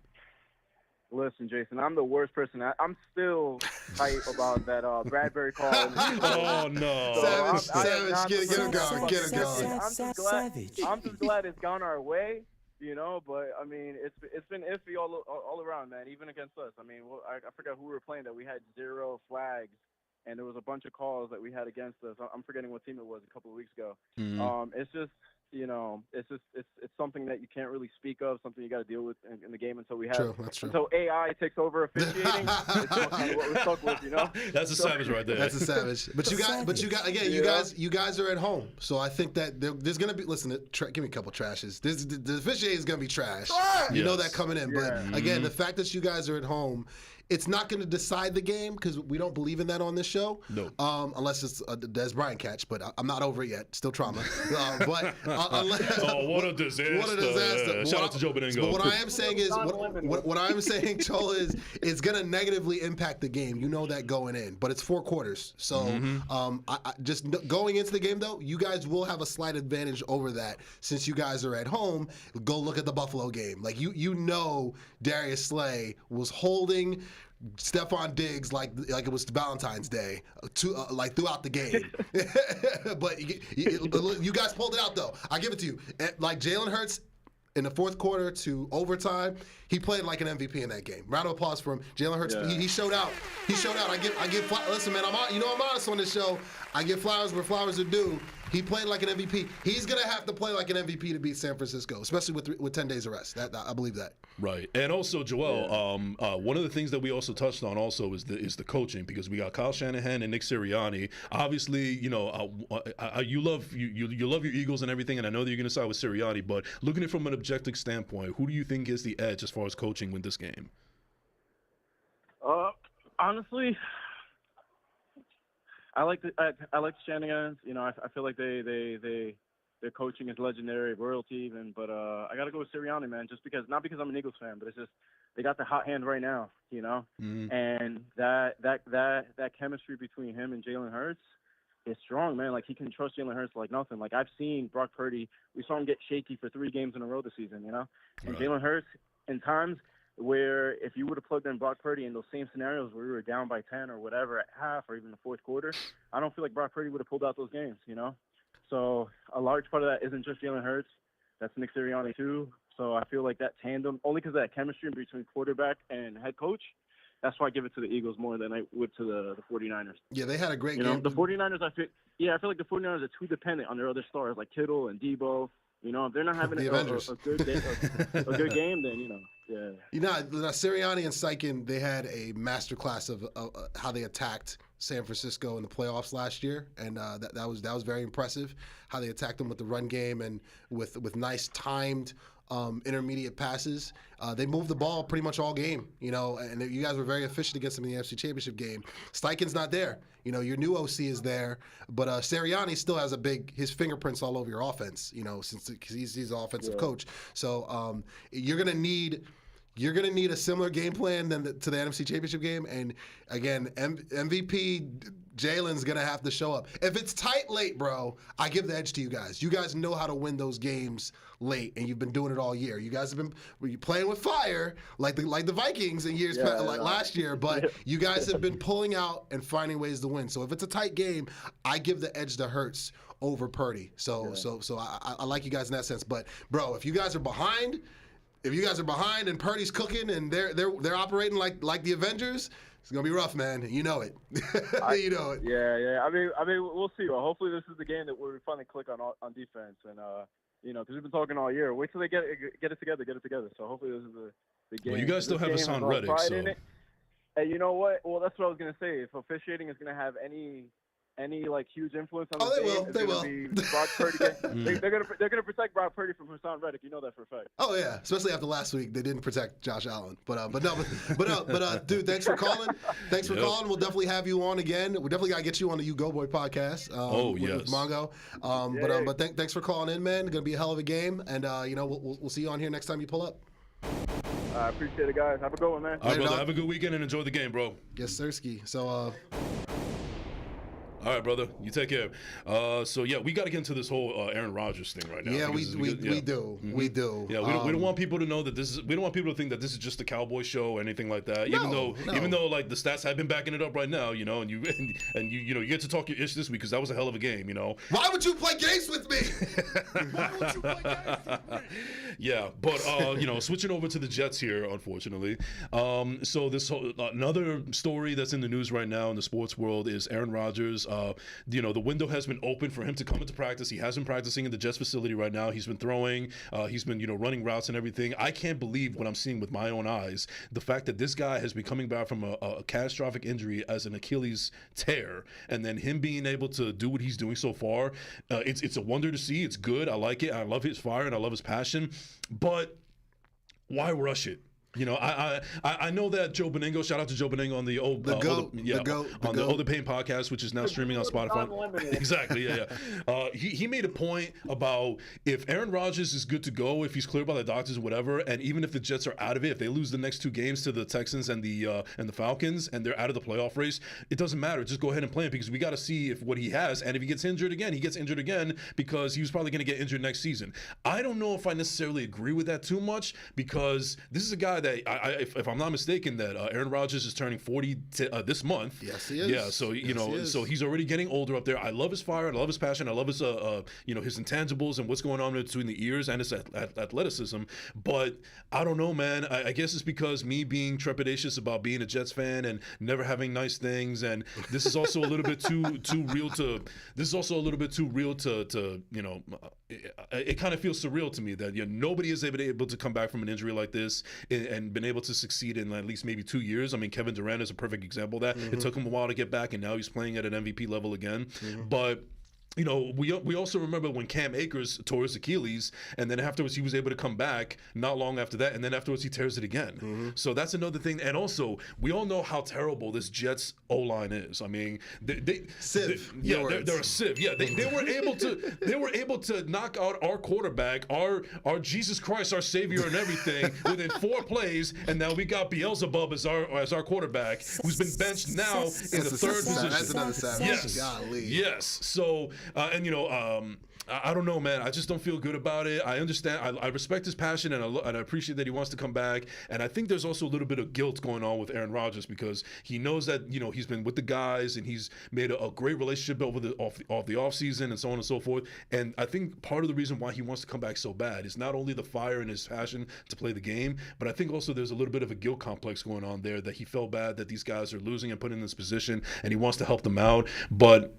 I feel like it's going to be a Pyrrhic victory if he comes back and plays because what good is it doing? As far as I'm concerned, 2023 was already thrown in the trash when he went down after 4 plays, and then we got Zach Wilson as our quarterback. So my best advice is just put you on ice, rehab, relax. If you want to be with the team in practice, then go right ahead. I don't have a problem with that. But, even if the doctors clear him, I think that the Jets, like Robert Saleh and Joe Douglas, got to actually step in and be the bosses and say, like, listen, we understand that you're healthy and you want to play and everything, but at the end of the day, we got to think about what's best for you. We're thinking about you health-wise. We want to make sure that you're going to be with us next year and you're going to be healthy and good to go because we got to make a run. We already have a Super Bowl caliber defense with a Canadian football offense going on right now, and so please just relax, recuperate, and just make sure that you're good, 100% healthy going into 2024 because that's when we know for sure what we have in Aaron Rodgers, and just don't risk it. I understand that you want to play and everything, and I appreciate that, but we're trying to save you from yourself at this point, dog. Can I get a couple you sure about that? Can I get a couple you sure about that? You sure about that? Yeah, man. You sure about that? That's why? Oh, my God. You sure about that? You sure about that's not why? I love that drop. Yeah, he does not need to be playing this year. For another down. I could see if you guys pulled out a bunch of those games when you guys were still like in the thick of the playoff race. Right, when we were 4-3, yeah. Yeah, I like say you guys would have pulled out the Raider game. Say you guys would have pulled out the Buffalo game, which wasn't close. Say you guys would have pulled out the Miami game, which wasn't close. Say you would have won some of these games hypothetically. And you guys don't even remind me of the Hail Mary. The Hail Mary. Say hypothetically that was the case. Yeah, push to come back and try to end the playoff drought. It writes itself. But I don't see the reasoning for him to come out. And on top of that, your offensive line, like you mentioned, is not good right now. It hasn't been good really for the past 2 years. Like you guys, what he needs to do, because I know he's going to play next year. I know he wants to come back next year. For sure, yeah. And absolutely. As he should. I stand by what I said a couple weeks ago when you asked me what your draft plan was, and Mongo asked me too. I'm like, you guys should take a page out of Houston's playbook, get into the first round twice, take your quarterback of the future, because like Aaron has 1 year left, peyote aside, 1 year left, and draft your quarterback of the future to basically have a seamless transition when he leaves. But that other first-round pick needs to be an offensive lineman. Now, I think I would draft at least two. I'd draft 2 high, and then I would sign another. Like, you guys need a minimum of 3 new starters on that offensive line, like with Becton and Vera Tucker, who's hurt, if I'm not mistaken, yet again. He's out for the season. Exactly, just like last year. You see what I'm saying? Torn Achilles also. Exactly. That turf, we'll get to that one day. But that aside, so again, there's no reason for him to play this year. Like, I don't see what the gain is. I don't see what the advantage is either. Is it to sell tickets? Is it to sell T-shirts, to sell jerseys? I don't know, because if you guys aren't in playoff contention, I don't see what the gain is. What's the win here? How is it pushing the ball forward as an organization if he's out there possibly to get hurt again? And let's say, hypothetically speaking, he does come out and on that turf, it pops again, or it lands funny, or Achilles injuries, you have to overcompensate with other tendons and other muscles and other ligaments.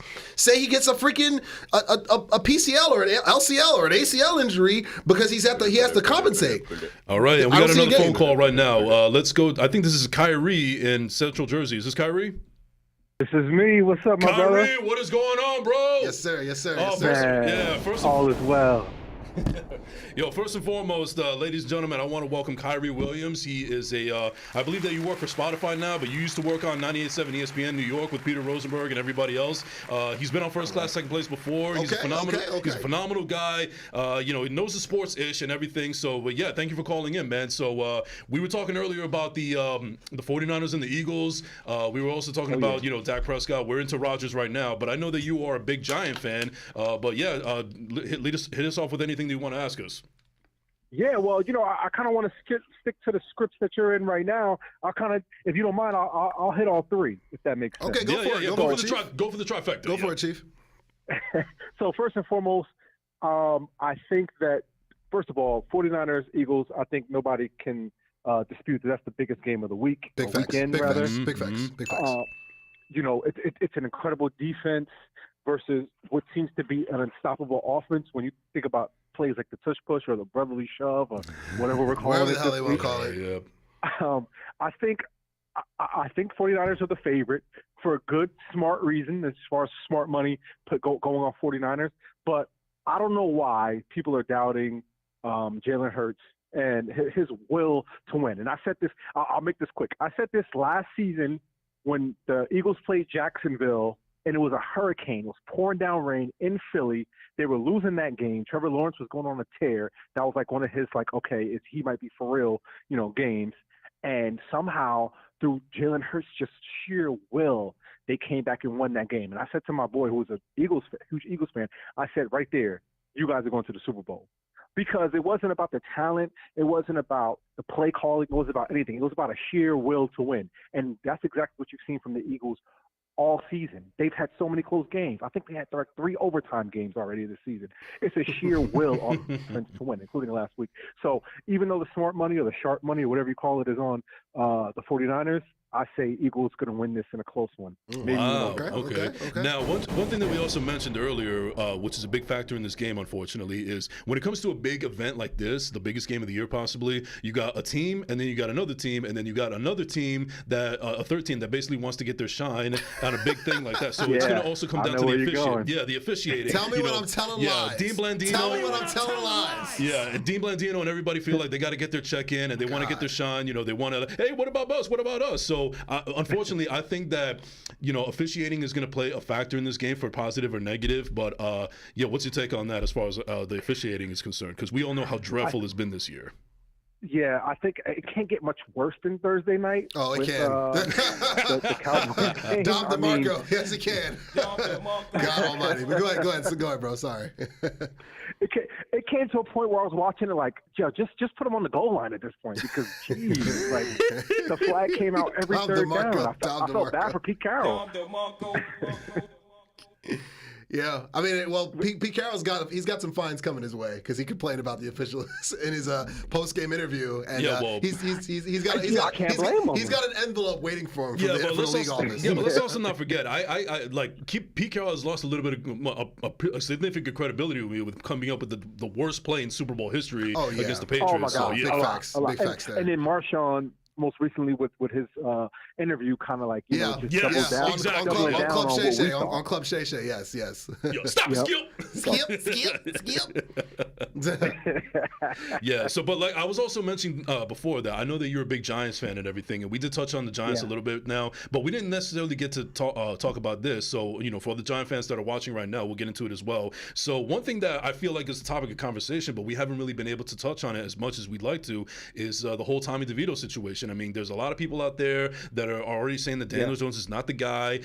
People are already claiming that Tommy DeVito is the next coming since James Gandolfini in Jersey right now. Everybody thinks they're Italian. Chicken cutlet stocks have gone up ever since Tommy DeVito with the sign and everything like that. But they also have the factor with Brian Daboll and Wink Martindale with the news reports that they're at odds with each other, so on and so forth. So you being a Giant fan and what a season has gone for you, it's been a real roller coaster. What's your take on the season overall, and what do you think is going to go on moving forward? Because as Ugo said, it feels like you guys are on your 5th rebuild this year. Yep.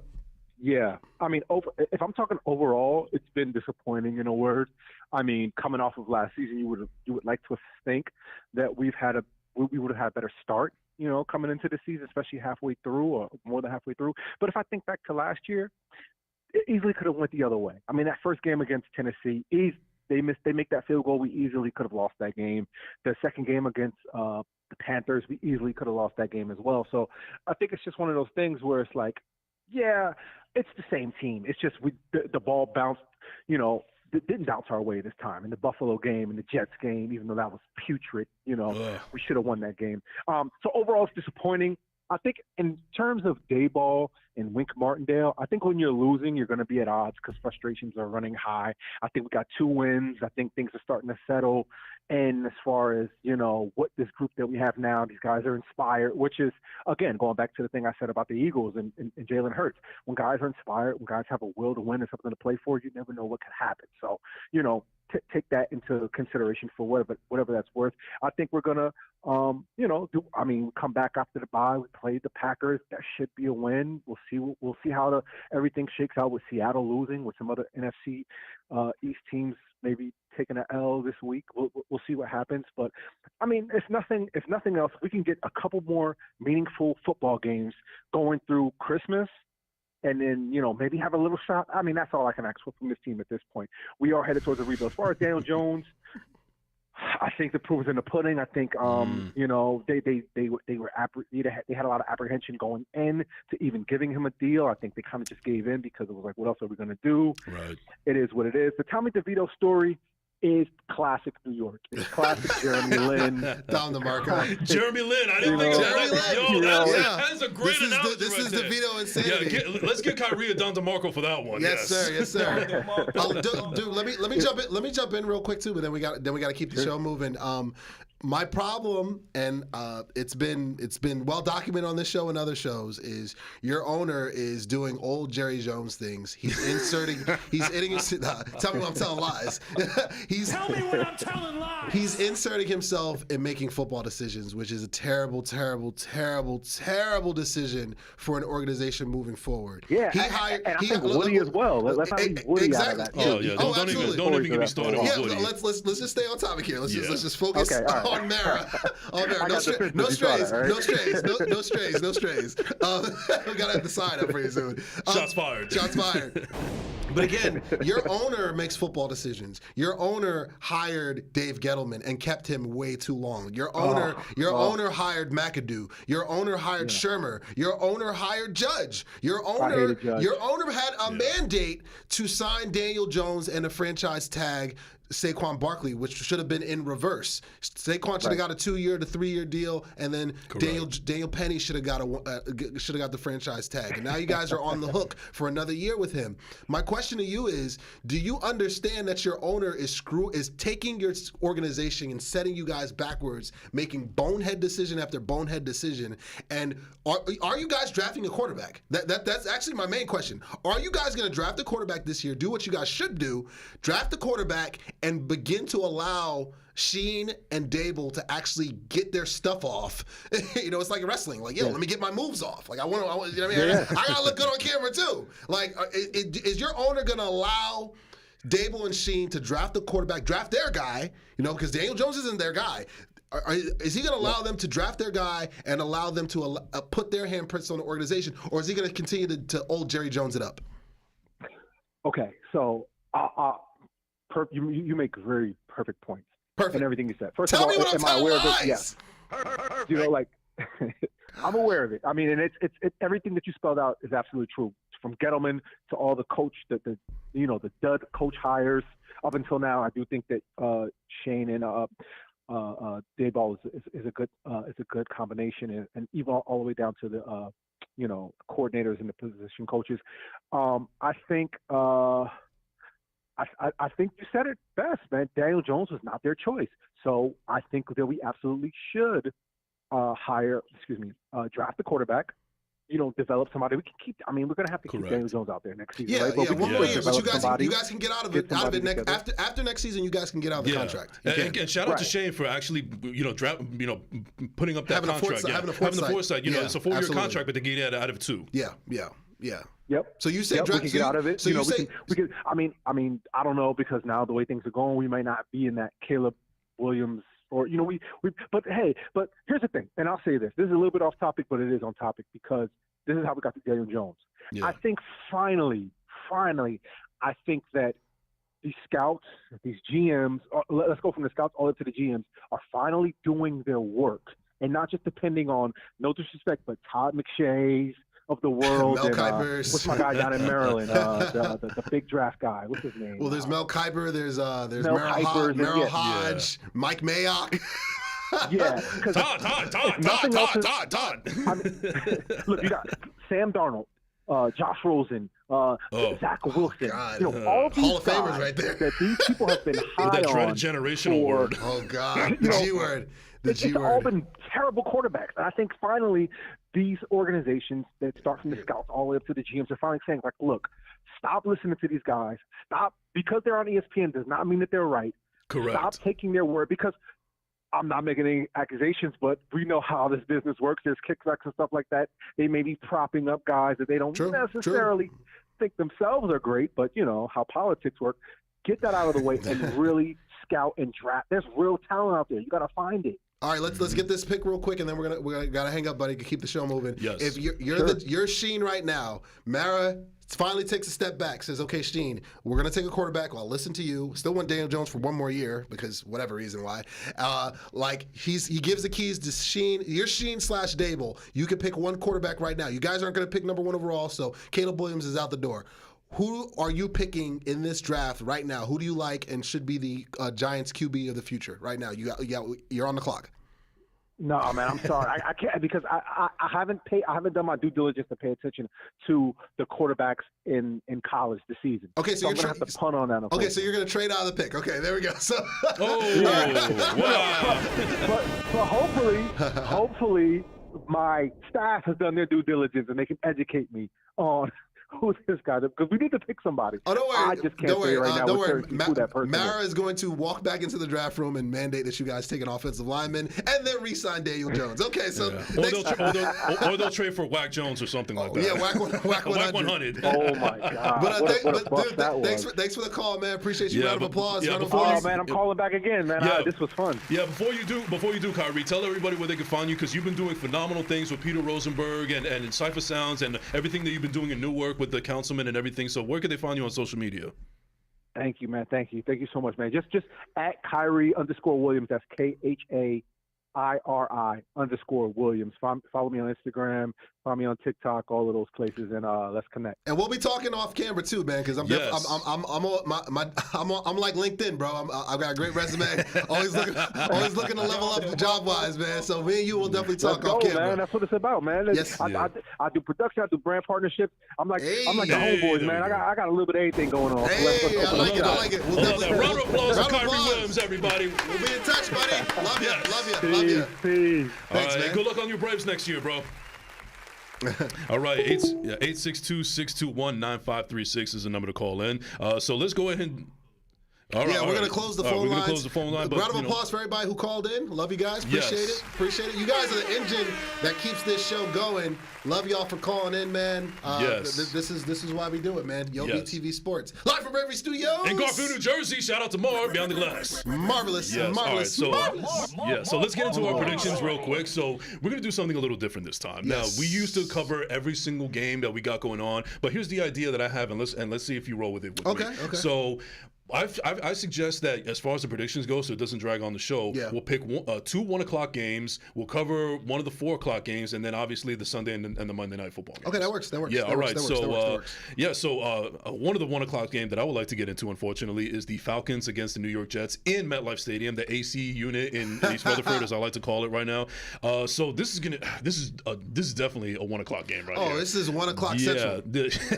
Central, Eastern, Pacific. Tim Boyle versus Desmond Ridder. Robert Saleh, as much as I love Robert Saleh versus Arthur Smith. One owner is a friend with somebody from JetBlue. The owner is another friend from FedEx. What is going on here? This is disaster written all over it. But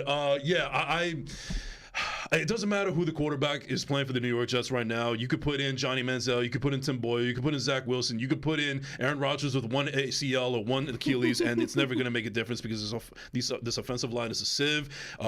Both coaches are questionable right now. You got the Jets defense, who is stout. You got the Falcons defense, which is abysmal. But the offense is just equally as abysmal as the Atlanta Falcons defense. At least you have some great players on the offensive line for the Falcons in Kyle Pitts and Cordell Patterson. He's pretty good. He's not. I don't think he's elite, but he's pretty good. I think that the defense is going to have a little bit of trouble containing him, like they did a couple of years ago in London or Germany. It was. I forget which one it was. But at the end of the day, it's going to be an ugly game. It's going to be a low-scoring game. This is going to be like a baseball game that we're watching right now. But at the end of the day, I just feel like, as both abysmal as these teams look, I have not seen an offense as abysmal as I've ever seen as the New York Jets right now. I mean, their defense looked rough. Looked rough. They just can't put up points. They can't score points. Even when they try to score points, it goes in the other direction, as we know with the Hail Mary. Oh my God! So yeah, unfortunately, the losing streak continues for the Jets. So I'm going to pick the Falcons in this game.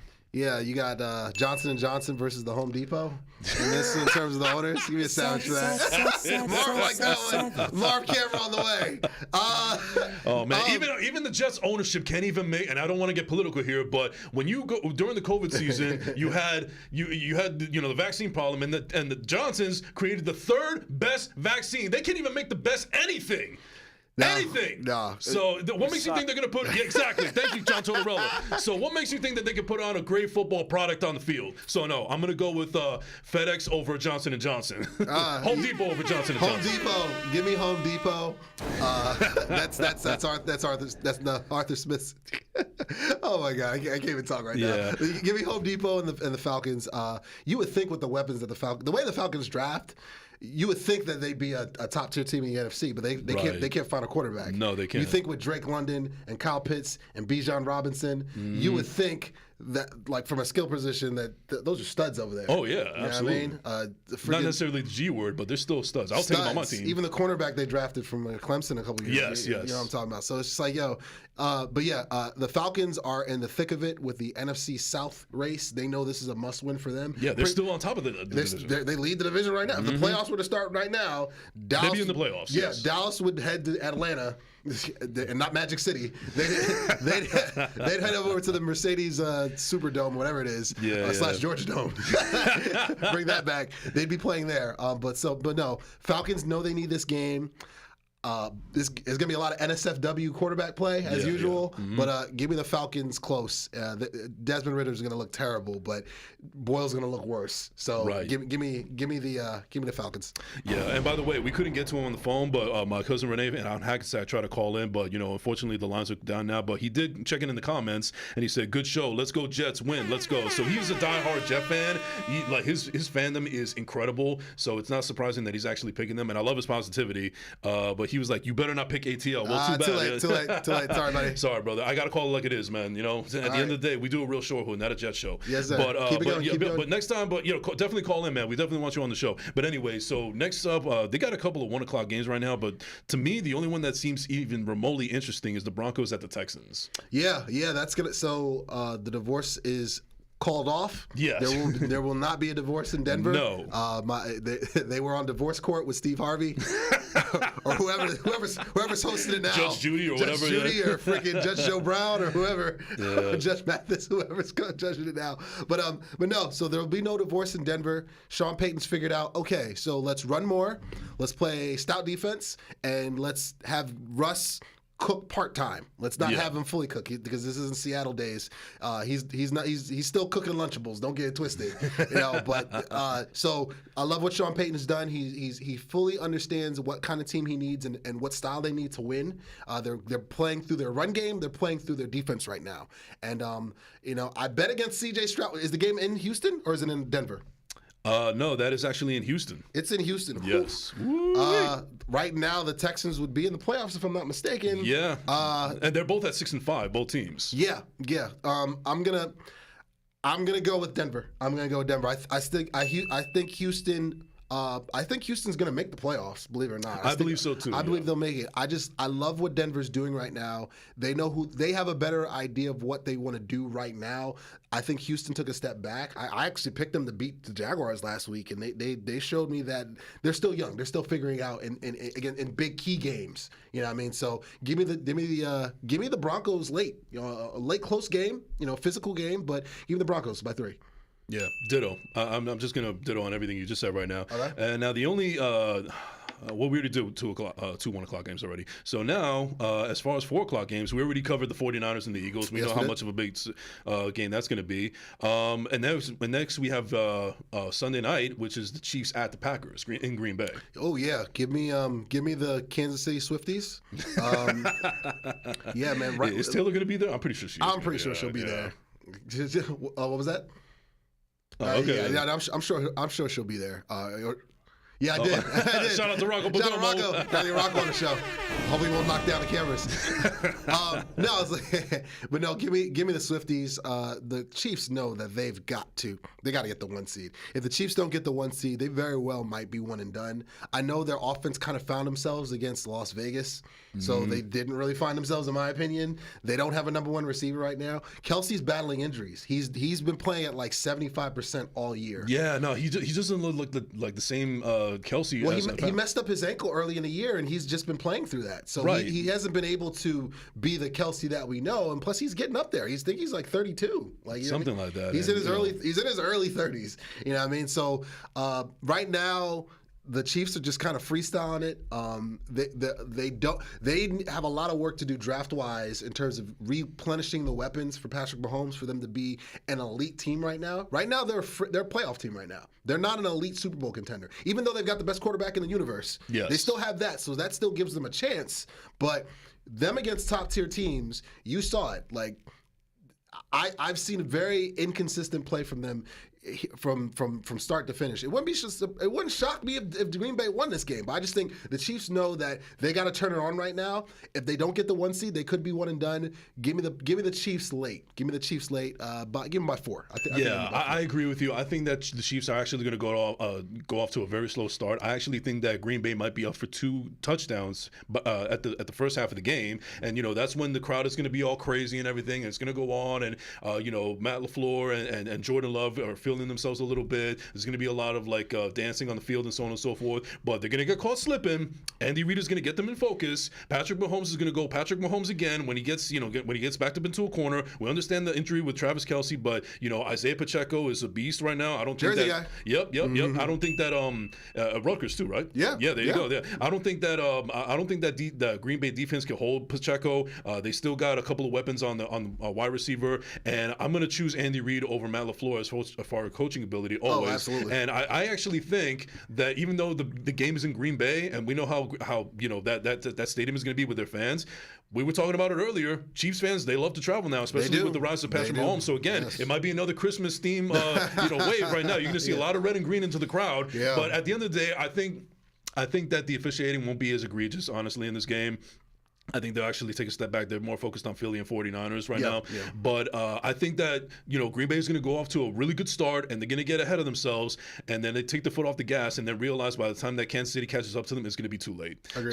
So I'm going to go with the Chiefs here, and they need this game a lot more than the Green Bay. They need it a lot more, so they're hungrier. So and Taylor Swift will be in attendance. So I'm going to give it to the Chiefs right now. And then Packers, they're in a playoff race too. To put a button on it, they have a legitimate shot at the wild card. They do. So that's why I think it'll be a really tight, physical down-the-wire they do, game. But they're not a world beater. No, Jordan Love, I'm not a believer yet. I'm not. I got to see more. Yeah. A lot more. Right. Yeah, anyways. So next up, we got the Monday night game, and that is, this is a pretty ugly game on one side at least. We got the Bengals at Jacksonville. We can flex out of that. Well, they already flexed out on Monday night. Remember? They already flexed out the Patriots and the Chargers, I think it was? Yeah, I think so. Yeah, matter of fact, that's now a 1:00 game. Yeah, they flexed. I think, did they flex in the Eagles Seahawks? I think they flexed Yes, in. They did. I think that's what they put. Yeah, they need to flex again. Yeah. But but they thought it was going to be Burrow versus Trevor Lawrence, so that's why it was in there. Give me the Jags. Listen, the Bengals know it's playoff. It's draft time. Yeah, it's draft time. Just regroup. Don't play all your players. Try to see what you have right now going into 2024. Yeah. But this is going to be a terrible game, and this is actually going to be a good opportunity for the refs to actually get their shine. Yeah. Big time. Yeah, I would not be surprised if there's going to be a lot of flags, because another thing I also know about bad coaching and bad teams is that they know how to throw up the flags. So I would not be surprised if there's going to be a lot of penalties in this game. Absolutely. And it's going to go against the Bengals. Yeah, the Bengals need to take a page out of the Chiefs' playbook from when the Chiefs lost the Super Bowl to the Bucs. They got to make this an offensive line draft. Right. They need to draft like 3 or 4 of them, sign another one too, because they need to protect Burrow at all costs. He got beat up a lot this year, and the big reason why his season is over right now, because that offensive line wasn't good enough. And they're just not disciplined. It's amazing that they went to the Super Bowl 2 years ago, but they're still playing like an undisciplined team. That goes to show how great Joe Burrow really is, because he's able to mask all the deficiencies that are going on in Cincinnati. And now that he's not playing for them this year, they're starting to stink up right now. They ran out of deodorant, and now the stink is rising. They showed Zach Taylor's record as a coach without Burrow. It's like something like 4-21, 4-22. Sounds like a Jets coach. I'm telling you, Burrow's the reason that guy even has a job still. At this point, it should be the Cincinnati Burrows. At this point, pretty much. He should sign on to be player/coach in his contract as like an escalator bonus, like Bill Russell or whatever. But no. Give me the thank you. Give me. Tell me when I'm telling lies, because I'm not. I'm not. Nah, Burrow is They're missing Burrow. Like I said, this needs to be an offensive line draft for them, an offensive line free agency as well. O-line. But they're missing it. Give me the Jags at home. All right, that is our predictions. And now it's time for everybody's favorite segment on Yo BTV Sports, live from Barbie Studios in Garfield, New Jersey. Yes. Cue the music, Marv.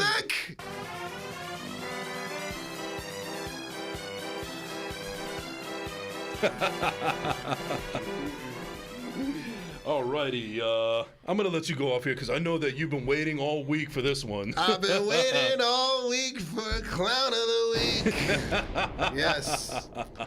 This episode of Clown of the Week is brought to you by First Class Second Place Podcast, as well as the You Go Boy Podcast, as well as Sports Talk with Mongo. Yahtzee.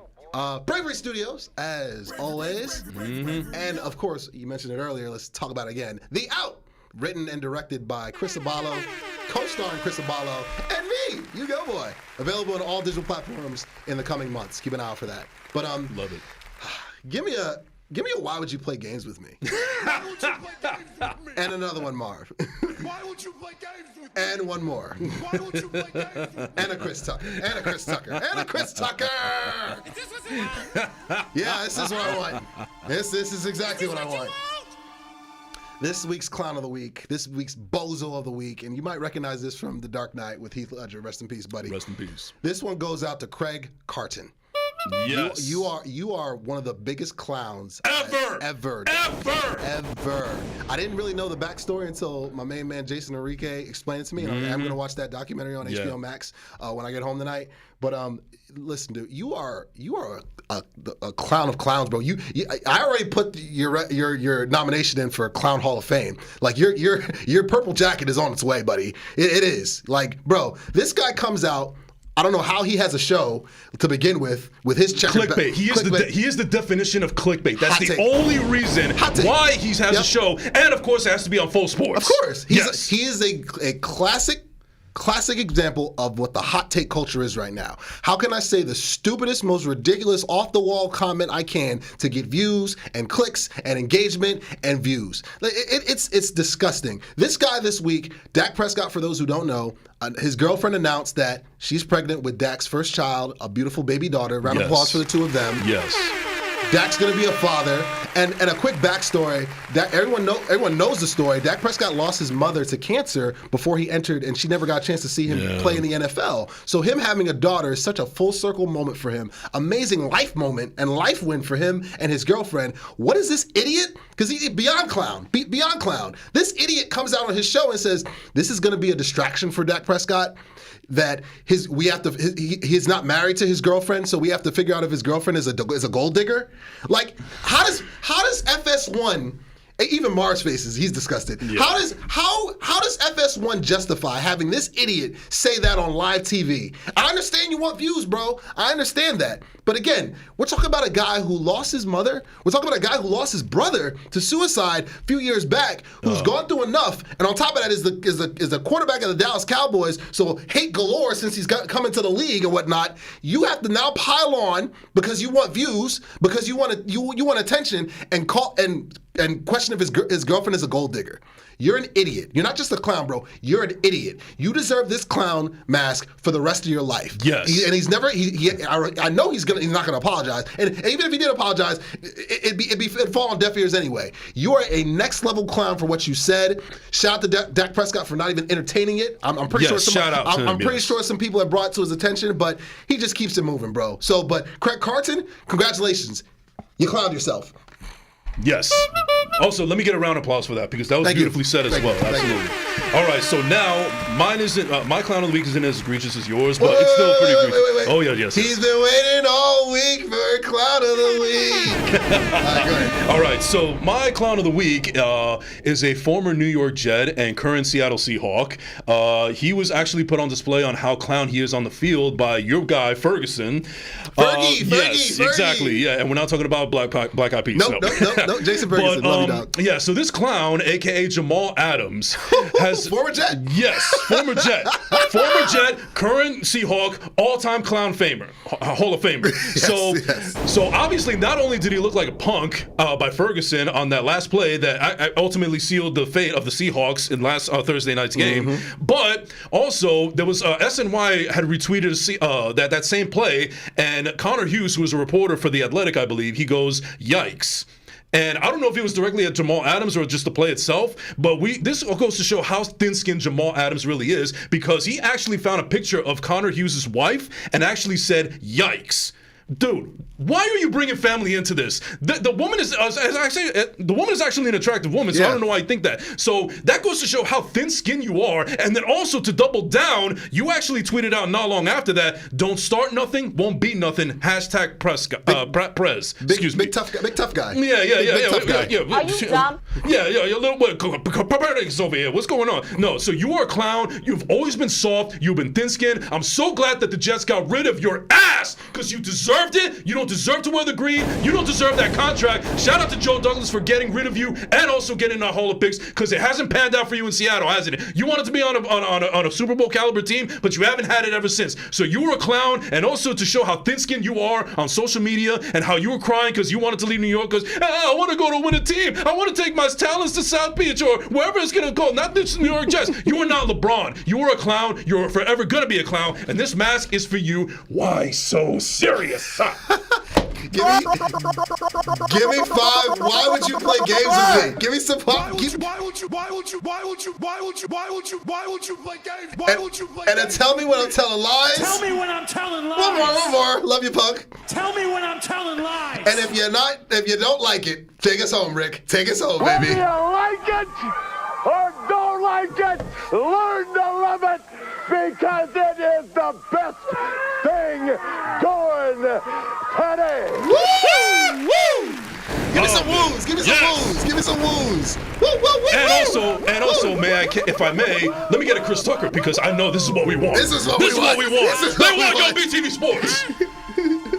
Is this what you want? Yes. Survey says. Our band is back together. Survey says. One more for the good guy. Yeah. Yes. Now, before we get into Chariots of Fire and our Hero of the Weeks, let's give a round of applause for ourselves, because I thought that we came in hot with that one. We was good today. Yeah. Give us our flowers. And also shout out to Marv. Give him some Chariots of Fire as well, because he's always a hero, period. There's a reason why he is the marvelous of this universe right now. Yes. All right, so do you want to start off with your Hero of the Oh, Week? yeah. And it's easy. Okay. It's so easy. I'm wearing his jersey. Yeah, Rain Dakota Prescott. Come on down. Rain Dakota Prescott, first of his name. Play the Chariots of Fire. I wanted to talk about it. Like, oh my God. So, Dak, continue to shut up the haters. Continue to shut up Stephen A. Smith. Continue to shut up the entire Speak staff with Joy Taylor and Shady Clown McCoy. Skip Bayless, you clown, you bozo. Dan Orlovsky, you bozo. Keep shutting up the haters, Dak. He's shutting them up with his play. He's going to be a girl dad. He's the best quarterback in the NFL, baby. Take us home, baby. Love you, dog. Yes. Love you. And also to bring it home, my Hero of the Week, and this is also why I wish I could say that I'm this much of a good host, because we had Kyrie Williams on, and we're talking about Jamal Adams now, and this all coming together like interconnected. I feel like Doctor Strange right now with all the universes connected together. Nice. So my Hero of the Week, my Hero of the Week is Peter Rosenberg, because as I alluded to before about Jamal Adams being a clown with a capital C, so he actually retweeted, quoted, Jamal Adams after he said, "Don't start no will be nothing." And I'm going to read verbatim to you right now what Peter Rosenberg said. "Bro, at Prez, you are soft on defense, on Twitter, in life. I defended you many times to Jet fans on the radio, but man, you are the worst. Delete, apologize, play better, be better." Tell me when I'm telling lies. Shout out to Peter Rosenberg for telling it like it is. Shout out to Rosenberg. We met the man. Yes. Gotta get him on the show. Yeah, shout out to Rosenberg. Shout out to Don LaGreca. Shout out to everybody that's been really, really supportive of the show and everything. We love everything we're doing here at Bravery Studios, between the You Go Boy podcast, First Class, Second Place, Yo BTV Sports, Bravely Fit, everything. Chris Abalo, Mina Mendoza, everything here. We're killing it here in New Jersey. Yes. Killed it, man. Killing it. Yes, indeed. Yes, indeed. Shirts on the way. Right? Yes. Shout out to Nobles by Kim. Noble Designs by Kim. Yes. Perfect. All right, so before we let's close it out, man. Shout out to Renee again. He says clapping all the emojis. I know he's rooting for the Jets hard, but yes, dude, I think you need therapy after this game. Honestly, I love you, dog, but I gotta call it like it is. But yeah, that's gonna do it for this episode of Yo BTV Sports. Let's get about the socials real quick. Yes, sir. You guys can reach me. You already know. Two channels, baby. You Go Boy 88. That's for all the music. You Go Boy Media. That's for the podcast. Podcast clips, shorts. Shorts are blowing up. A shout out to the 153,000 subscribers on the You Go Boy Media channel. Love you guys. You guys have blown up the podcast. Bravery Studios, as always, Marv behind the boards, and everybody that calls in and supports this show, man. You guys are the engine that makes this show go. We're gonna continue to pump out great content, clips. The clips are doing crazy. We're each clip, like we've got clips that have gone over 4,000 views by themselves on YouTube. And we can't do it without you. We can't do it without you guys, man. You guys have blown up. This show is not even 6 months old, and it's already blowing up all across the socials, and we're only going to get stronger. We're only going to continue to pump out more content for you guys, and we mean what we say what we mean. We're the #1 sports talk podcast in the world. Yes. And we got the numbers to back it up. We're not just talking trash here. Yes. Diamonds are forever. Woo! Yes. Well, ladies and gentlemen, I just also want to announce that first class, second place is finally coming back this week. Took a little bit of a hiatus, but now it's coming back and better than ever. I promise you that leading up to 200, it's going to be a crazy, crazy year. I want to thank everybody that has been supportive of first class, second place, everything here at Bravery Studios, at Yo BTV Sports. Big shout out to Marv. Big shout out to Ugo. Shout out to all the callers, all the supporters. We love everything that we do here, and we only do it because of you guys. We love being part of this community, and we can't wait to see show you guys what we have in store. And also, especially, thank you for the clowns, because we couldn't have done it without you guys. Yeah. Thanks, guys. Jamal Adams, Craig Carton, Woody Johnson, everybody that we mentioned before. Colin Clown Nerd. Yes. Full Sports, this is for you. Again, why so serious? All right. Bring us on, baby. All right, so Jason Enrique _ on all social media platforms, Instagram, TikTok, Twix, everything, everything. Just go on any social media platform at Jason Enrique, and apparently I'm on Discord also. I didn't even know that. You are. And again, YouGoBoy88 on all platforms, u-goboy.com. Yeah, man. So yeah, let's sign off, and we'll definitely see you guys same bat time, same bat channel. And in the words of Herm Edwards, you play to win the game. Yo BTV Sports, we are out. Peace. Whether you like it or don't like it, learn to love it. Yeah, I ain't gonna say who's on the beat, cause you should know it by now. Check it. Hey yo, music's on my mind, love my 5950, I ain't lying. Check it. Yo, this ain't a fitted song, this a get with it.